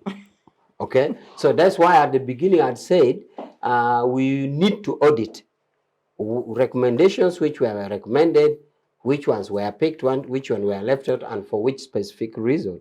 So, but as I said, a lawful body mandated should always recommendations be taken up. Of course, a recommendation is a recommendation. It should be discussed. Recommendation is not finality in itself. Okay? So that is my comment to that. But I also have a comment about a few things about the shooting of Akena. The congressman, my brother here, says it was NRM shooting. You see, when we talk some of these facts, it is misleading. And remember, we are appealing to the public out there. There were two boys called Kanyamun. They were purely civilians.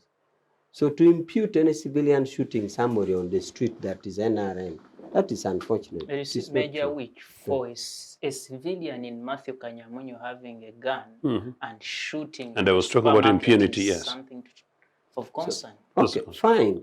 Okay, a civilian, let it be Okela or P or team. Is that NRM? The NRM has failed to safeguard the guns. Then put it as such. Put it as NRM failing. But to say, Kurut Peter shot to Mwewaze, and you say Kurut and I said, Peter under NRM impunity. But anyway. So let's make it clear that the shooting of Akena was by armed civilians. I know the boys personally. They are, yes. Wow. I know them personally. I know the two brothers, and they know me. They are not in any way associated with the state. Ontario? They are, both of them. They are both of them. Scary. I can't deny them. I can't deny my own. Oh, what a they are. So they are, but they are not the military. So we should come out clear, not to mislead viewers that the shooters of Akena were NRM. No. When we talk of reconciliation and because you ask those questions repeatedly, and I saw lack of clarity. For example, you ask whether people found should be sentenced, and it was around and about, neither here nor there. Now, I repeat that I support dialogue. I repeat that I support dialogue. It should have happened as to yesterday. Now, but if your question, if I may answer the ideal, what would constitute a reconciliation? You see, like in Acholi, we have what is called matoput. Matoput is drinking or put. There's something called a put. You drink as you reconcile. Now, in that situation, and that is what the Acholis were advocating with the Kony scenario, that Kony killed. However, much as he has killed, please let us forget the past and we matoput. We drink this, you slaughter the cow. There's a traditional system. It excludes punitive arrangement. And that was your question, whether any proposed reconciliation should have an element of punishment. So in the case of the traditional reconciliation justice system, what we call traditional justice system in Acholi, is, as I warned you earlier, that there is an admission of a guilt. That Kony should admit a guilt, that yes, I'm sorry, I have killed you. And however, can we forget the past? And NRA also do so. Then that element, therefore, I am saying that I support national dialogue. But I'm also saying that you repeatedly ask my colleagues about the nature of a reconciliation. And I'm using the diction, the choice of words very clearly. Reconciliation as opposed to dialogue. You ask whether this reconciliation would have a punitive element, punishable element. And I've explained that we have reconciliation like in Acholi, the traditional reconciliation system, where you said matoput. Matoput is a drinking, mato is drinking put. Where parties agree, the two parties agree, I have wronged, you have wronged, and therefore let's agree to leave the past. And then there are some ceremonies, traditional, which is believed to be, if it is done, then the spirits will wipe away all the wrongs and people start from a new phase. You can see there that the ingredient of punishment is not there. So for the proponents of reconciliation, I don't know what they may think. The South African reconciliation, I think more or less, I'm not so sure about the punitive part, maybe Sarah knows, but the idea was everybody to bring everything on the table. Whatever wrong you have done or you have been there concealing, you could see that some people were shedding tears because there's some truth which came and led to tears. But I think the agreement, the terms was that let's hear it here, agree for the wrong and leave it. So it is on the terms that the parties agree.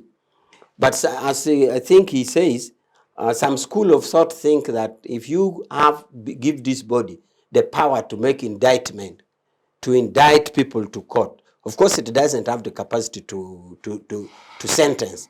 If you give it the capacity of indictment, then are you not continuing what was there? So many schools of thought think that if you do reconciliation, it is better to do away with punishable elements because you actually perpetuate what has been done, you make no change. So that depends on, I just wanted to bring that element from the traditional and the other part. So I think having said that, I started by answering your question that I think I dealt with, and I just wanted to bring this element to that. Yes, thank you so much, Honorable Major. We've been joined by the Honorable Stephen Mukitale. Honorable, you're most welcome to the show. Thank you so much. And nice being here for my first time. Feel at home. And yet, a tender person for decades. Now, I want to pick your thoughts on the aspect of reconciliation. Do we need reconciliation in the Republic of Uganda? And if so, why? First of all, the Bible, Jesus says, come as you are. And when they wanted to stone the other lady, he said, let he who has not cast the first stone. In a conflict resolution and peace building, you go for truth and reconciliation by owning your ugly past. Nobody is holy and should accuse others of being evil. It is a give and take. You have concessions. I am an advocate of national dialogue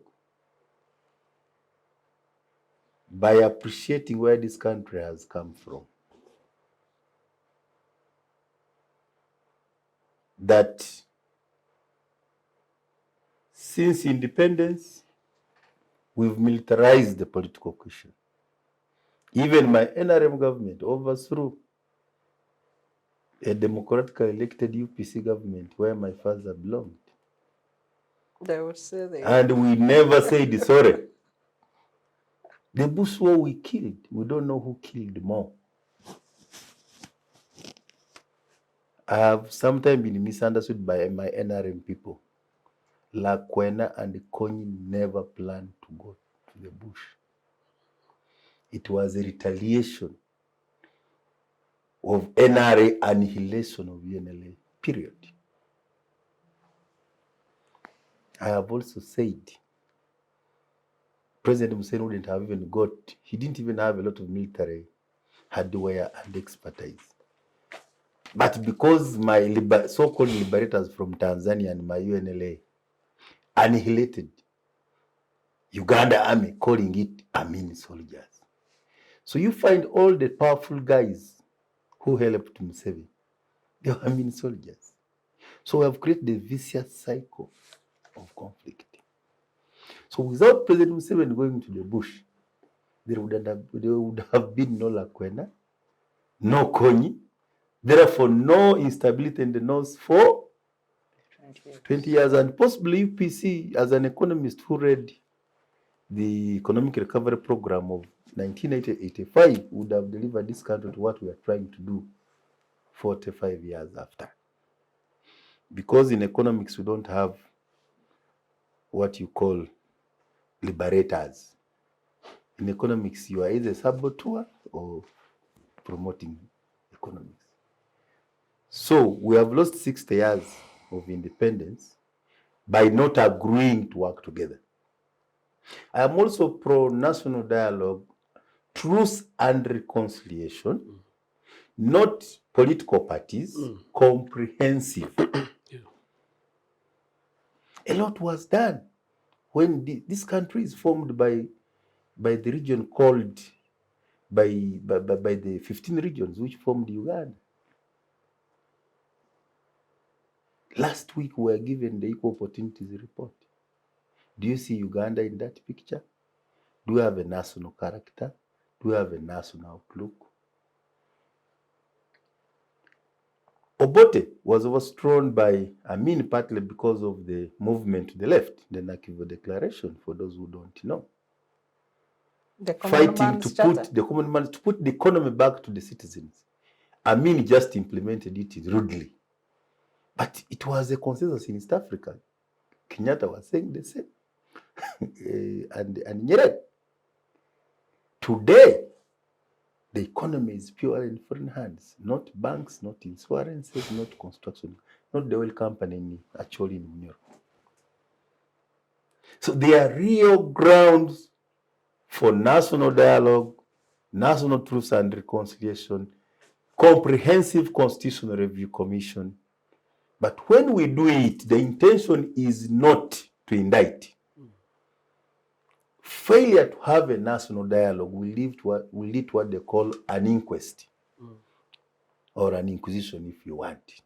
So for us who want to be proactive and preventive, the way to go is a national dialogue with a truth and reconciliation, but will provide an amnesty.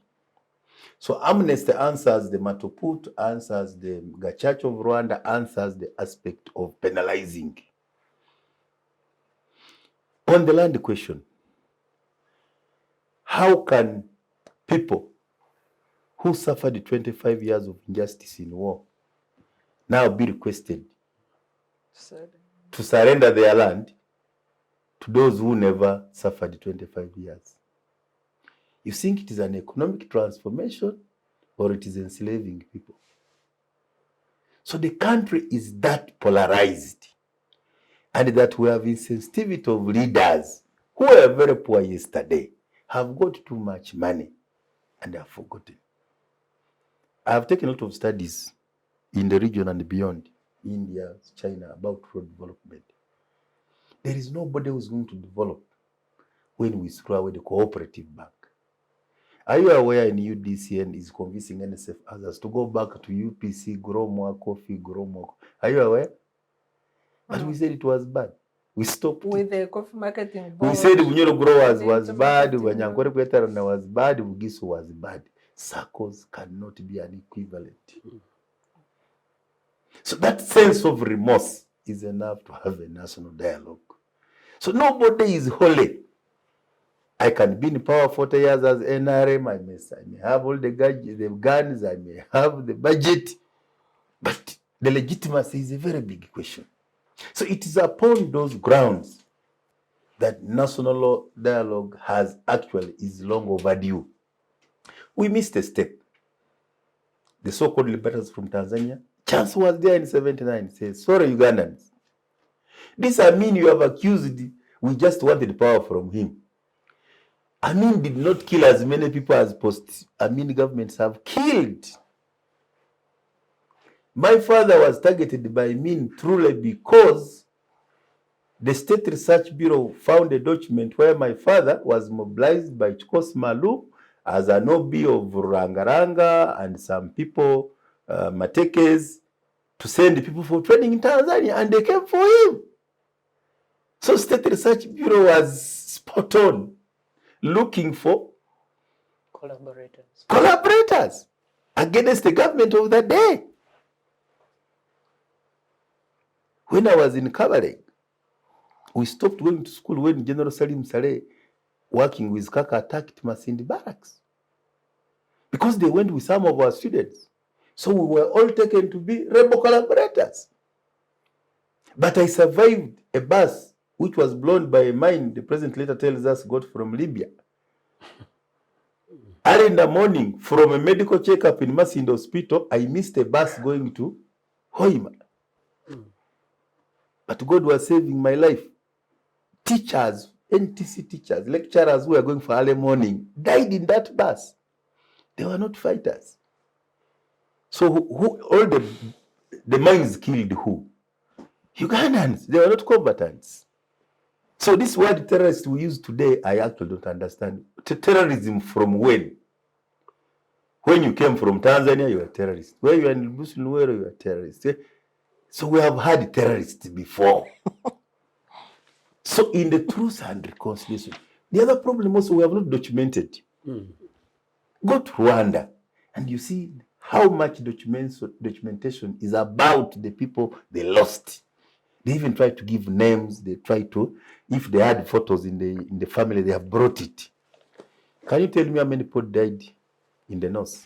Who knows? Who even cares? Who wants to document that? So the moment and that's why you see sometimes when I hear Noop presenting a case of 50, in Uganda it's now normal. That these were very few. You mean you don't know we have killed more than 50? The good major here just told us 54 people did not die in Kampala. Government, in a report given by government and later on by the president, that's the number. The opposition number is more. Is more. We are talking, I was in parliament. We are talking of the number owned by government and security. On the report on the floor of parliament. It was a last parliament issue. It's just being followed now after 3.5 years. So we really need, for the sake, and I'm a proud grandfather today, when we are talking about national dialogue, the passion we have is no longer about, some of us have suffered. We lost businesses. In the war, I've never compensated by any lawyer office. We lost businesses in Buliisa when NRA attacked beyond Masindi and Hoima and went to Utiaba and Wanseko. We left our homes. For me, I don't even know about Lutwa's government. We were under NRA Bush's government. But we left everything at home and came back when President Museveni had taken over government around February. But me, I lost 2 years of cover legacies. I had to come back to Ndeje in March. When the Tanzanian came, I lost my going to S1 to Lango. Because that time they were expecting between West Nilas and Langis there was going to be, and I would be killed, and I was a very small boy. So the price we have paid is too much. We don't want that. That's not what we want to bequeath to our grandchildren. So because of that, national dialogue is the cheapest way. What's wrong with dialoguing? You don't spend money. The question of military in politics, which people fear to speak about. Who tells you all the army officers are happy with the status quo? In public administration, we acquire chain of command, hierarchy, seniority from the military. Who would want an officer who is 5 years, cadet, an officer who has served 20 years to salute him? Who has fought more battles and has more trainings? But it's happening in my army. When we are talking about transition, succession, the debate was supposed to be coming from political parties. Where is it coming from? MK, serving an officer. Is it constitutional? Separation of powers, checks and balance. If you want to call yourself a democracy, are tenets of democracy. Participation and inclusion. You listen to the minority, not because you have numbers. Right now, opposition is out of parliament. For what reason? Not a partisan matter. Human rights is a bipartisan matter of the common good. So when the country is polarized, to the extent that common sense cannot tell you. And you see, Honorable, that is the point where I want to engage you. You cite all these examples and beautiful things, but colleagues in the NRM party will say otherwise. Like you mentioned in Parliament, over 300 MPs in the NRM side do not agree to what the opposition is doing. Many ministers and Major here will not agree to reconciliation. He says the NRM has not done anything wrong. Now, let me tell you, the soldiers are our children. A very big number of the people in the military are not happy with the status quo. But they cannot speak, like in Rwanda. It's like dry porridge. Everybody says it's a democracy, but everybody lives in fear. You've heard from Tinyefunzas. So those NRM MPs you are seeing, don't think they are supporting. Did you see a report in Parliament on Tuesday where the majority, including NRM, opposed the Rationalization. before good rationalization, I'm coming to that. Refused the new another monopoly dealer for fuel. Petroleum, UNOC, and But the minority report was read as a majority report. Did you see that? And the speaker decides those absent here, I am deleting them. I'm deleting them from a report. A speaker is supposed to be impartial, should be seen to balance the participation and inclusion, the tolerance and coexistence I'm talking about. The speaker is NRM, but should be seen. In last parliament, I was a member of the Committee of Defense. After the Arua saga in the Kasiano election where Bobi Wine's driver was killed, my chairperson of Defense Committee, who was later forced by the army and lost an election, came to the speaker, Jacob Bolanya, my colleague, my OB, and said, Honorable Speaker, my members have made a report saying that there was torture, but I have a directive not to put a word torture in my report. Jacob Bolanya chased her. Said, what do you want to do? I want to write a minority. But you are the chairperson of the committee. How do you write a minority report? I'm just trying to tell you, Parliament has lost power. In political science, what is happening in Uganda is called presidentialism. But also it's a fact we came from the bush as a military government, attempted to go civilian. We are stuck in military. The military is very powerful. The civilian authority is now subject. That's why even when the constitution ruled against POMA, POMA is still implemented by the military. The civilian authority is superior to the military. But what's happening in the country today? In 2004, 2005, my good friends, three of them, Nobo Mayombo, who was my candidate for my guild and my neighbor in Micho, was deployed as a PS and everybody celebrated against the constitution. Katumba Wamala, a very good muko of mine, was appointed an IGP and everybody celebrated unconstitutionally. Aronda was appointed a minister unconstitutionally. Today it is a practice, serving army officers. So those who are questioning Muhozi don't know. It is a practice since 2004. Why am I bringing all these examples? There is enough examples. The land question, I just touched the northern question. It is everywhere. The Uganda question is real. The Bunyoro question is real at Busoga. Makerere University is a national university studied by all regions. Why does Bunyoro, Busoga, and other regions wait to get a university when we started together the project of Makerere 100 years ago? So issues of equal opportunities, regional balance,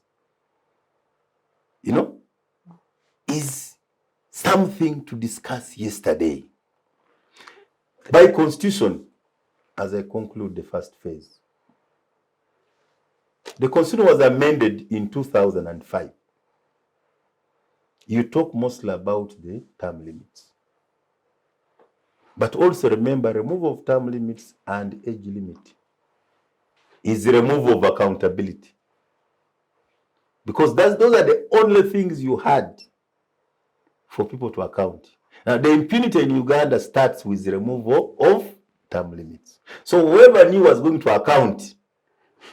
So right now, nobody should judge Obote and Amin for 8 years, Obote 4 years, interrupted twice. How do you even judge them against 40 years? So I'm bringing this point of the regional tier government. It is constitutional by Article 178. Uganda was found as a republic and is supposed to be managed as a republic, and all resources, all boards, all appointments, the education facilities should go to every region. They set out scholarships to the cadets in the army, in the police. Because 40 years, you cannot say most generals are from one region because of historical. 40 years are enough to correct historical injustice. So the case for national dialogue, fortunately, is a popular one. The Interreligious Council is for it. The cultural institutions are for it. The academia is for it. The eminent women space is for it. The Justice Ogola and my late Professor Nsibambi, my prime minister, was for it. Actually, he cheered me the last time I talked to him before he died. Go on. The late Archbishop of Kampala Catholic Church called me for I didn't go for his coffee. He had invited me. Says we want that voice. So the problem in the country is so polarized. There are those speaking hardliners, fanatics, fundamentalists, speaking for Tova Kumei, MK. Then those who are saying we are waiting for you to be removed and we take away your property. Some extremists, not all, some extremists in NUP and in opposition. We need a middle position. Short of that, this country, God forbid, can become a Somalia, can become anything, because we have incubated so much. If it is breeding, we have put all seeds of somebody waking up tomorrow and seeing every Westerner, including me from Buliisa, who has lost a lot because of my position. People think I'm eating in government. People in the West, it is not all. If you go, they will tell you, but it is the Bachika used to say, it is Banyankole. But I say, no, it is Bahima. Bahima says, no, it is Batusi. Batusi say, it is Bagawe. Even among them, they are also small eating groups. So it is nepotism at its best. It's kleptocracy. Corruption is something I'd forgotten to talk about. How can we have public servants? My father's generation retired with one retirement home because in government there were public goods. A police officer had a decent home, a teacher had a decent home, a nurse, and they had school fees for their children. They had free medical for their children. So what was the appetite of primitive accumulation? Today, these streets here, I came here in 92 on graduation. All these properties are owned by public servants. They are civil servants with 120 titles. I'm not talking of OBA. There are very many. They are in the government. Government has more than 24 layers of security. 5 in the police, 6 in the judiciary, and corruption court. ESO, CMY. Have you had anybody's property being attached? So with that level of impunity, in the last examination, the first lady is the Minister of Education. Children of Uganda are being locked in schools for lack of school fees when they have finished the exam. Some weren't allowed to sit the exam. How can you have a country where the poor UPC, the bad UPC, gave scholarships to all orphans and needy students? How can my NRM with all this money lack school fees for the poor? How can we lack medicine for the poor? Thank you so much, Honorable. Isn't that enough case for national dialogue? Thank you so much. And before I bring in Dr. Bireete here and Honorable Ochieno, I want to briefly engage Major Awich. It's a great submission, but is it enough to change your mind on reconciliation? You have taken me back. I think my opening, or one of the remarks I made when Honorable was here, is my support for national dialogue. No, I'm going to reconciliation. Is that what he said? Yes, he included it. Amnesty. It's a subset of the national dialogue. So I am in support of national dialogue, but I told you the conceptual framework of reconciliation is different. Thank you so much. That gives us the answer. Dr. Bireete, from the submission of Honorable Mukitale, it's really a very dark situation in the country. How do we get out of there? You know, Uganda is more divided than ever before. I don't think we have ever reached a stage of a divided country like today. He talked briefly about the Ministry of Education. But do you know today, if you are an academic, there was a joke recently at the School of Law on why the law dons are quiet on abuse of the Constitution by General Muhoozi. So the law dons were joking that if you work at Makerere and you are an academic, that's your profession, the Minister of Education is the mother of the general who is abusing the Constitution. The fountain of honor, who is the president, is the father of the general and commander-in-chief of the armed forces. The chair council of Makerere is a niece to the president.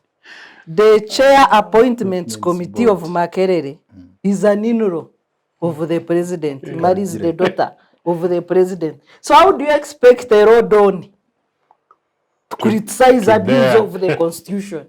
Who wants to be promoted? Who will sign his appointment? I want to bring in this example. When the president was giving his acceptance speech 2021, he did say that the professors and doctors at Makerere are not helping him develop this country. But with that example you give, then their tongues are tied. The helpers are in his who will sign their papers? Yeah. We see a lot of professors, those who express views about what's happening in the country. They are being retired at very high speed.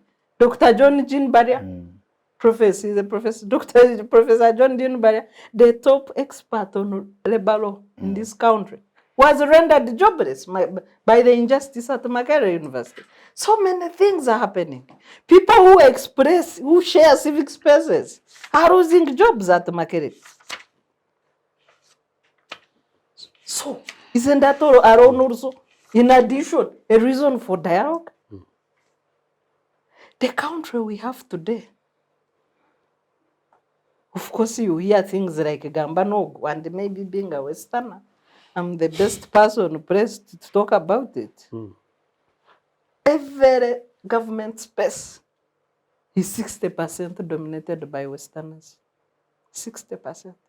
In a country, you have 56 listed ethnic groups in the Constitution. And you have one that takes 60% of spaces.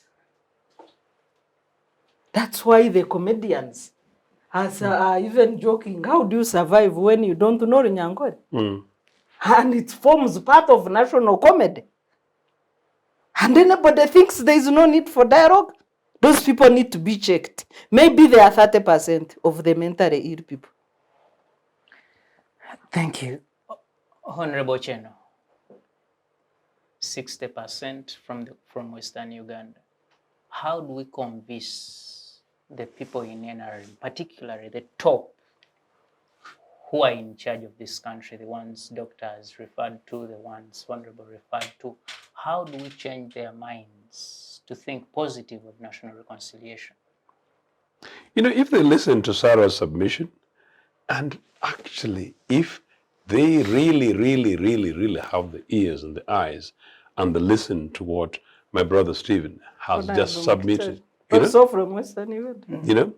And without prejudice from Western Uganda, if they listen to him and he's NRM officially, then unless they're one of the 30%, of those who are mentally sick, then we would have a problem. But my submission before Stephen came, I said, absolutely for all these reasons given, it's absolutely in the interest of NRM. In fact, it's absolutely in the interest of Mr. Museveni, his family, his core backers, sycophants around him, followers, and including people who handle bags, and including those from Tororo who dare the citizens of this country when their people are really, really, really, really in miseries. It's absolutely in their interests to respond to this question of national. We're actually giving them, you can call it a blank check. I want to say quickly, one, that actually as Stephen lists, the parties to this. Stephen, before you came in, I said UPC is totally committed to part of this process. And as I said, I tabled this first in 2005, when actually at the time, many people in NRM today would agree with me, would simply say, so there they come again, who wanted to be shot on arrival in Kampala, kind of stuff. Number one. So solidarity from UPC perspective, we are here, and I speak authoritatively on behalf of Uganda People's Congress as part of it, because we urgently badly need, and the father of the Republic of Uganda, Milton Obote, first tabled this conversation, because as I said, when I was going for this conversation in South Africa in 2002, it was directly with the conversation within, sort of in line with his mandate. What were we trying to do? By then, parties were still banned. We're seeing that even as we want to seek change in NRA, what happens post Museveni? At the time, we didn't actually know Museveni would go beyond 2005, 6, 7, 8, 10, but we felt Uganda needed it. Fast forward to what has happened today, we need it much more urgently. I'll tell you that just last week, people from Tororo sought to, and a few people sought to merely demonstrate in demand for minor Gongera Road, which was part of a UPC program in 1989.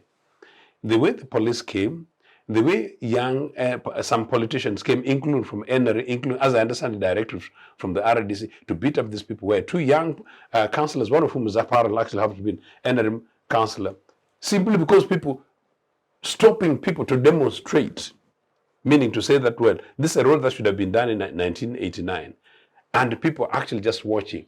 The level, the amount of grievances, and the response where a particular member of NRA said that, these people's demonstration is a disruption to the poor people's livelihood. And if you see what happens on that road, basically it's breeding ground for anger, breeding ground for anti-NRA sentiments. And I think it's breeding ground for a possibility that where there is no alternative, and the best alternative is this, we will have, and we may have, a post-Museveni Uganda in which we see ourselves back into violence and confusion, as has been suggested by my brother. So I really hope that people do listen to that. But beyond that, I just want to conclude that by so saying, Stephen's writing, I know we sort of waited for him. I'm sure one of the reasons why he delayed was because of NRA traffic in Kampala. So I want to give him my last few minutes because he's a first-time guest and a colleague, though from Buliisa. I'm delighted to have been to Buliisa, and it's a fantastic place. Yeah, thank you so much, Mr. Ochieno. Honorable Stephen, what is the way forward?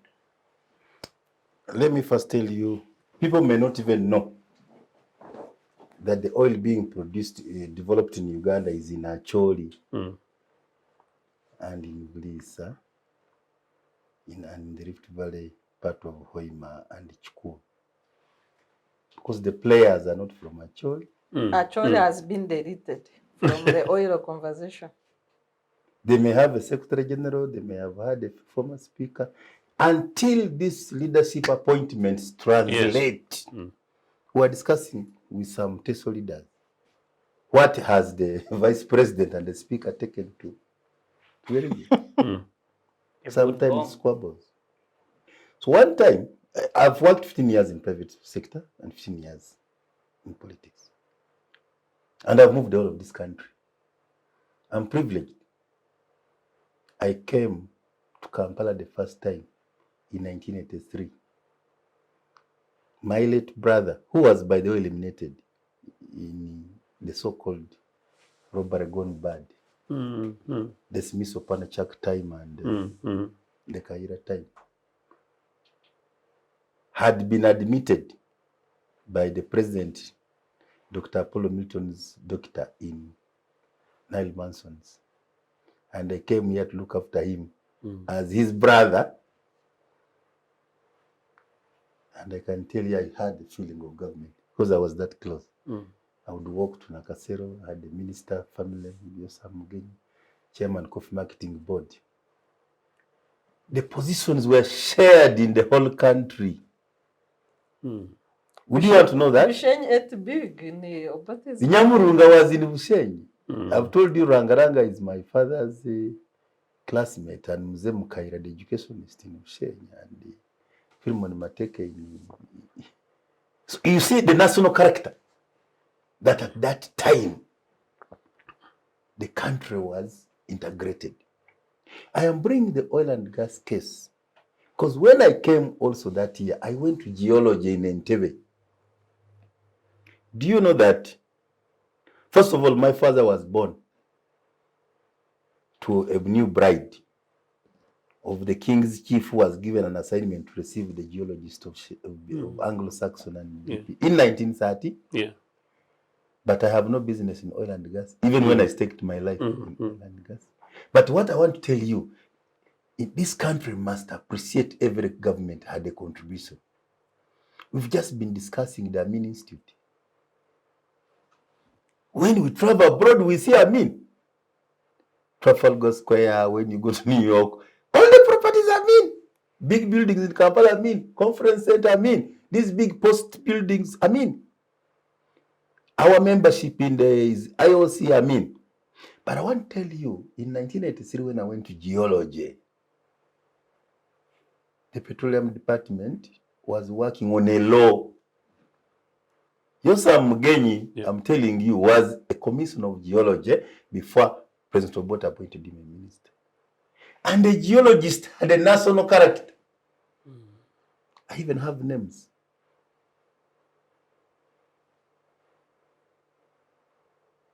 And they did with World Bank an aerial survey. And they fixed an oil and gas law in 1985. Do you know that as journalists? That when President Museveni came to office, in the second month, he was approached by Shell BP. He said, for those who didn't know, he told you last weekend, they came to him to want to produce oil. What has happened 35 years after? You go and see the guys in oil and gas. The training did not look at Utiaba, at Acholi. Nobody is from there. Education is a game changer. We say you change demographic dividend by skilling the whole country. At that time of the bad UPCs and Amin, these geologists I'm talking about were trained by Amin. And the bad Obote, the Kalisa Kavagambes, the Kasambuzis, John Karundu, Hilaronek crossed and went to Rasa because he didn't finish Makere. That's the group. That's the Amin group. UPC too. Baguma Zakaras just retired as the commissioner of geology in Russia. National outlook for every scholarship. It is those who are trained, they are the ones who will become the experts. Merit and competition, it is nowhere. Handpicking, it means your child is useless to be bright. Now, and I want to give you an example.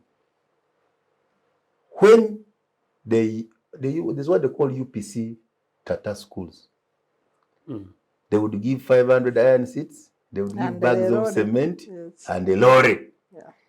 They say whether you start from a tree, PTAs built those schools. They are the best schools in the country today. When they did the UCCs, they had a national outlook. Tororo, Aduku. No wonder the president saw Adiebo from a principal to a prime minister. Kabari. NTC is the same thing. National outlook. How did we come to this extent? That today, you can go in most boards of government and corporate organization and people speak one language. And I have my NRM people clapping. You know, I have also political science background. I read Machiavelli, The Prince. And I think the president understands Machiavellism. The end justifies the mean. It's better to be feared than to be loved. Most people in Uganda have gone silent.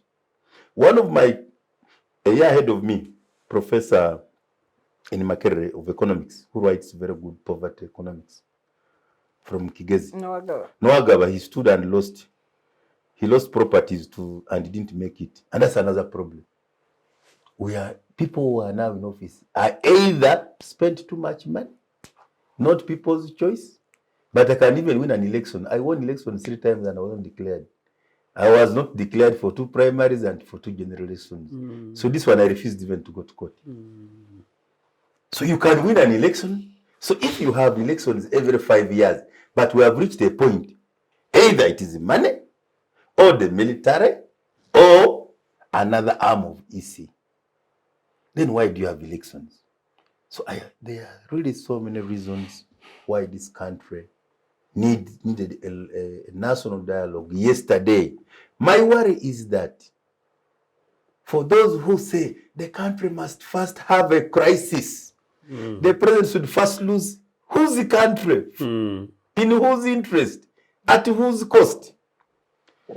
The elders used to say, abana balikola byabo is a foolish grandfather.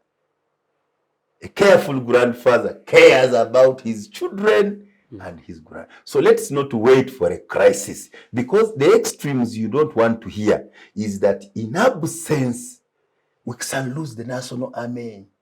We shall lose the police. We shall lose the institution. We shall lose the public service. People will be told all these wall fences. I came here. This was the cassava garden when I came here in 1992 on graduation. People will come and say, get out. This was our property. Where did you get it from? You were a civil servant. In 86, did you come with it? We don't want those extremes. They are possible. We have seen them in other countries. Said Barry was very powerful in Somalia.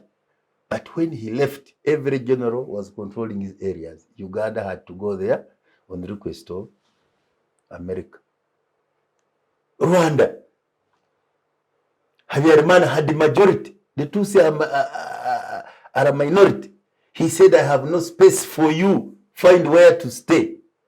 Rijema, may so rest in peace, and others went back. They are now there. And I hope they learned a lesson, because if they don't, they are living in turn. They will also be thrown out. DRC, as a student, during those wars, I was earning a living in Congo. I even paid 7 taxes in Congo, if you want to know. Mobutu was a demigod. He was the richest in Africa.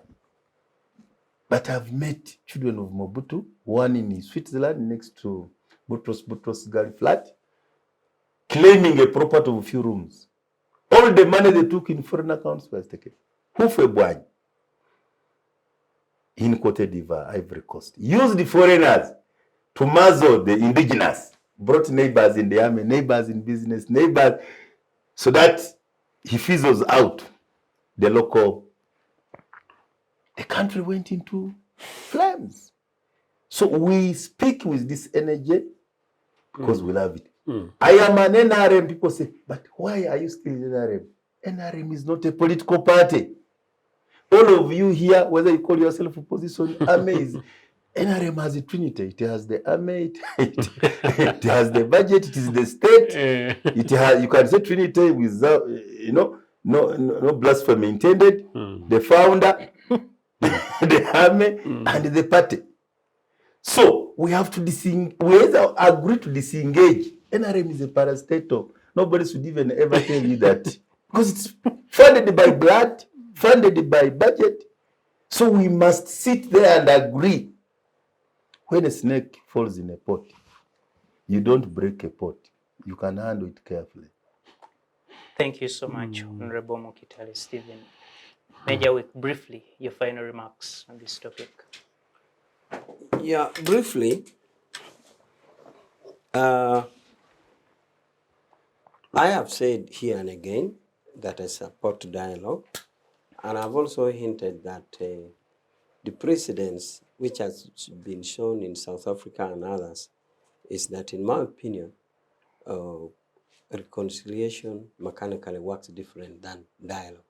But I support dialogue, and it should have happened like yesterday. And most of the issues raised, corruption and all these others, should be contained in dialogue, including governance. should be contained in the dialogue.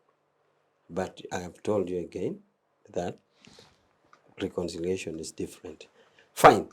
Now, I agree with Honorable on many of the issues. He's NRM and is very sad.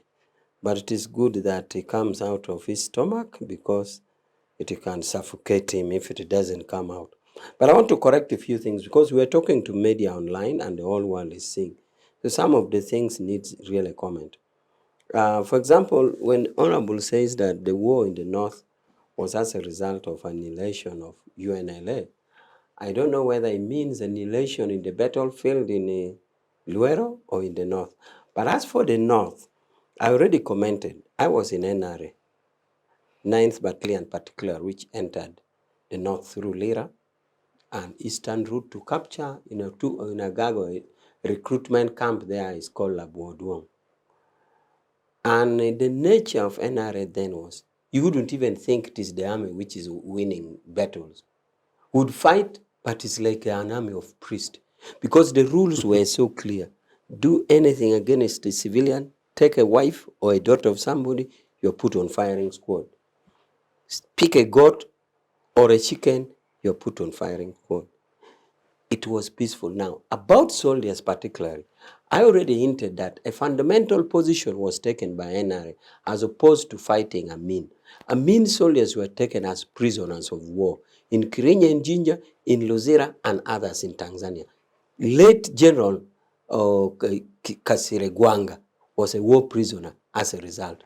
NRA took a position that we want reconciliation. All the former forces were called back and reorganized. One reorganization unit was in Kiburara, where you do see as a political education like in any political school, with a syllabus design, and you form a unit. After that, you form a battalion. Many UNLA became generals. So, the war that came, in as far as calling back the former forces and reorganizing and appointing them to be commanding officers and they have grown up in ranks, did not portray any element of annihilation. So I feel that needed a comment. The other part is the issue of soldiers in position. I think this matter was discussed. I'm sure it also went to court. But the understanding was that the legal position is that a serving army officer cannot be in a political party. Like I am a director at the ruling party, but I'm a retired army officer. So there is need to critically look at what amounts to political positions and those who are serving, say, in civil service position. The position of a permanent secretary is a civil service position. It's not a political position. And ministers who were appointed, I think there was a ruling that being a minister, serving a minister, does not amount to being in a ruling party. So, but if it is a gray area of debate, there be it. But that was the position. Finally, the honorable member says that the then chairperson, who I think is now the ambassador in France, the then chairperson, if I recall, was the chairperson of the Committee on Defense and Internal Affairs. Bireete. Yes, he's now ambassador in France. Now, and wasn't helped to win our election. And that he went to Olanya, saying he wanted to make a minority report. My only plea to Honorable is that comments where nobody has a right of reply, you should refrain from it. Because he's not there to say, no, you are lying. You are alleging such a thing when he's not here. So normally it is proper and fitting that allegations that needs rebuttal is put in the presence of such a person. Otherwise, it is unfair and is against the principle of natural justice. But in all, I am saying, even as a family of mere 6 members, 4 children and a mother and a father, you expect issues developing as contradictions. So 37 years is such a long time with a population of 40 million. Many things are happening. We need dialogue. Major retired Awich Pollar, thank you so much for those remarks and thank you so much for joining us on the show. The Honorable Stephen Mukitale, thank you so much for joining us today. Honorable Ochieno Joseph, thank you so much for joining us. And Dr. Sarah, thank you so much for being with us today. And to you, Our esteemed viewers, thank you so much for keeping with us all this time. Remember, this is made possible by the Center for Constitutional Governance, and we really appreciate the work you do. From us, it's a good evening, and we meet next time.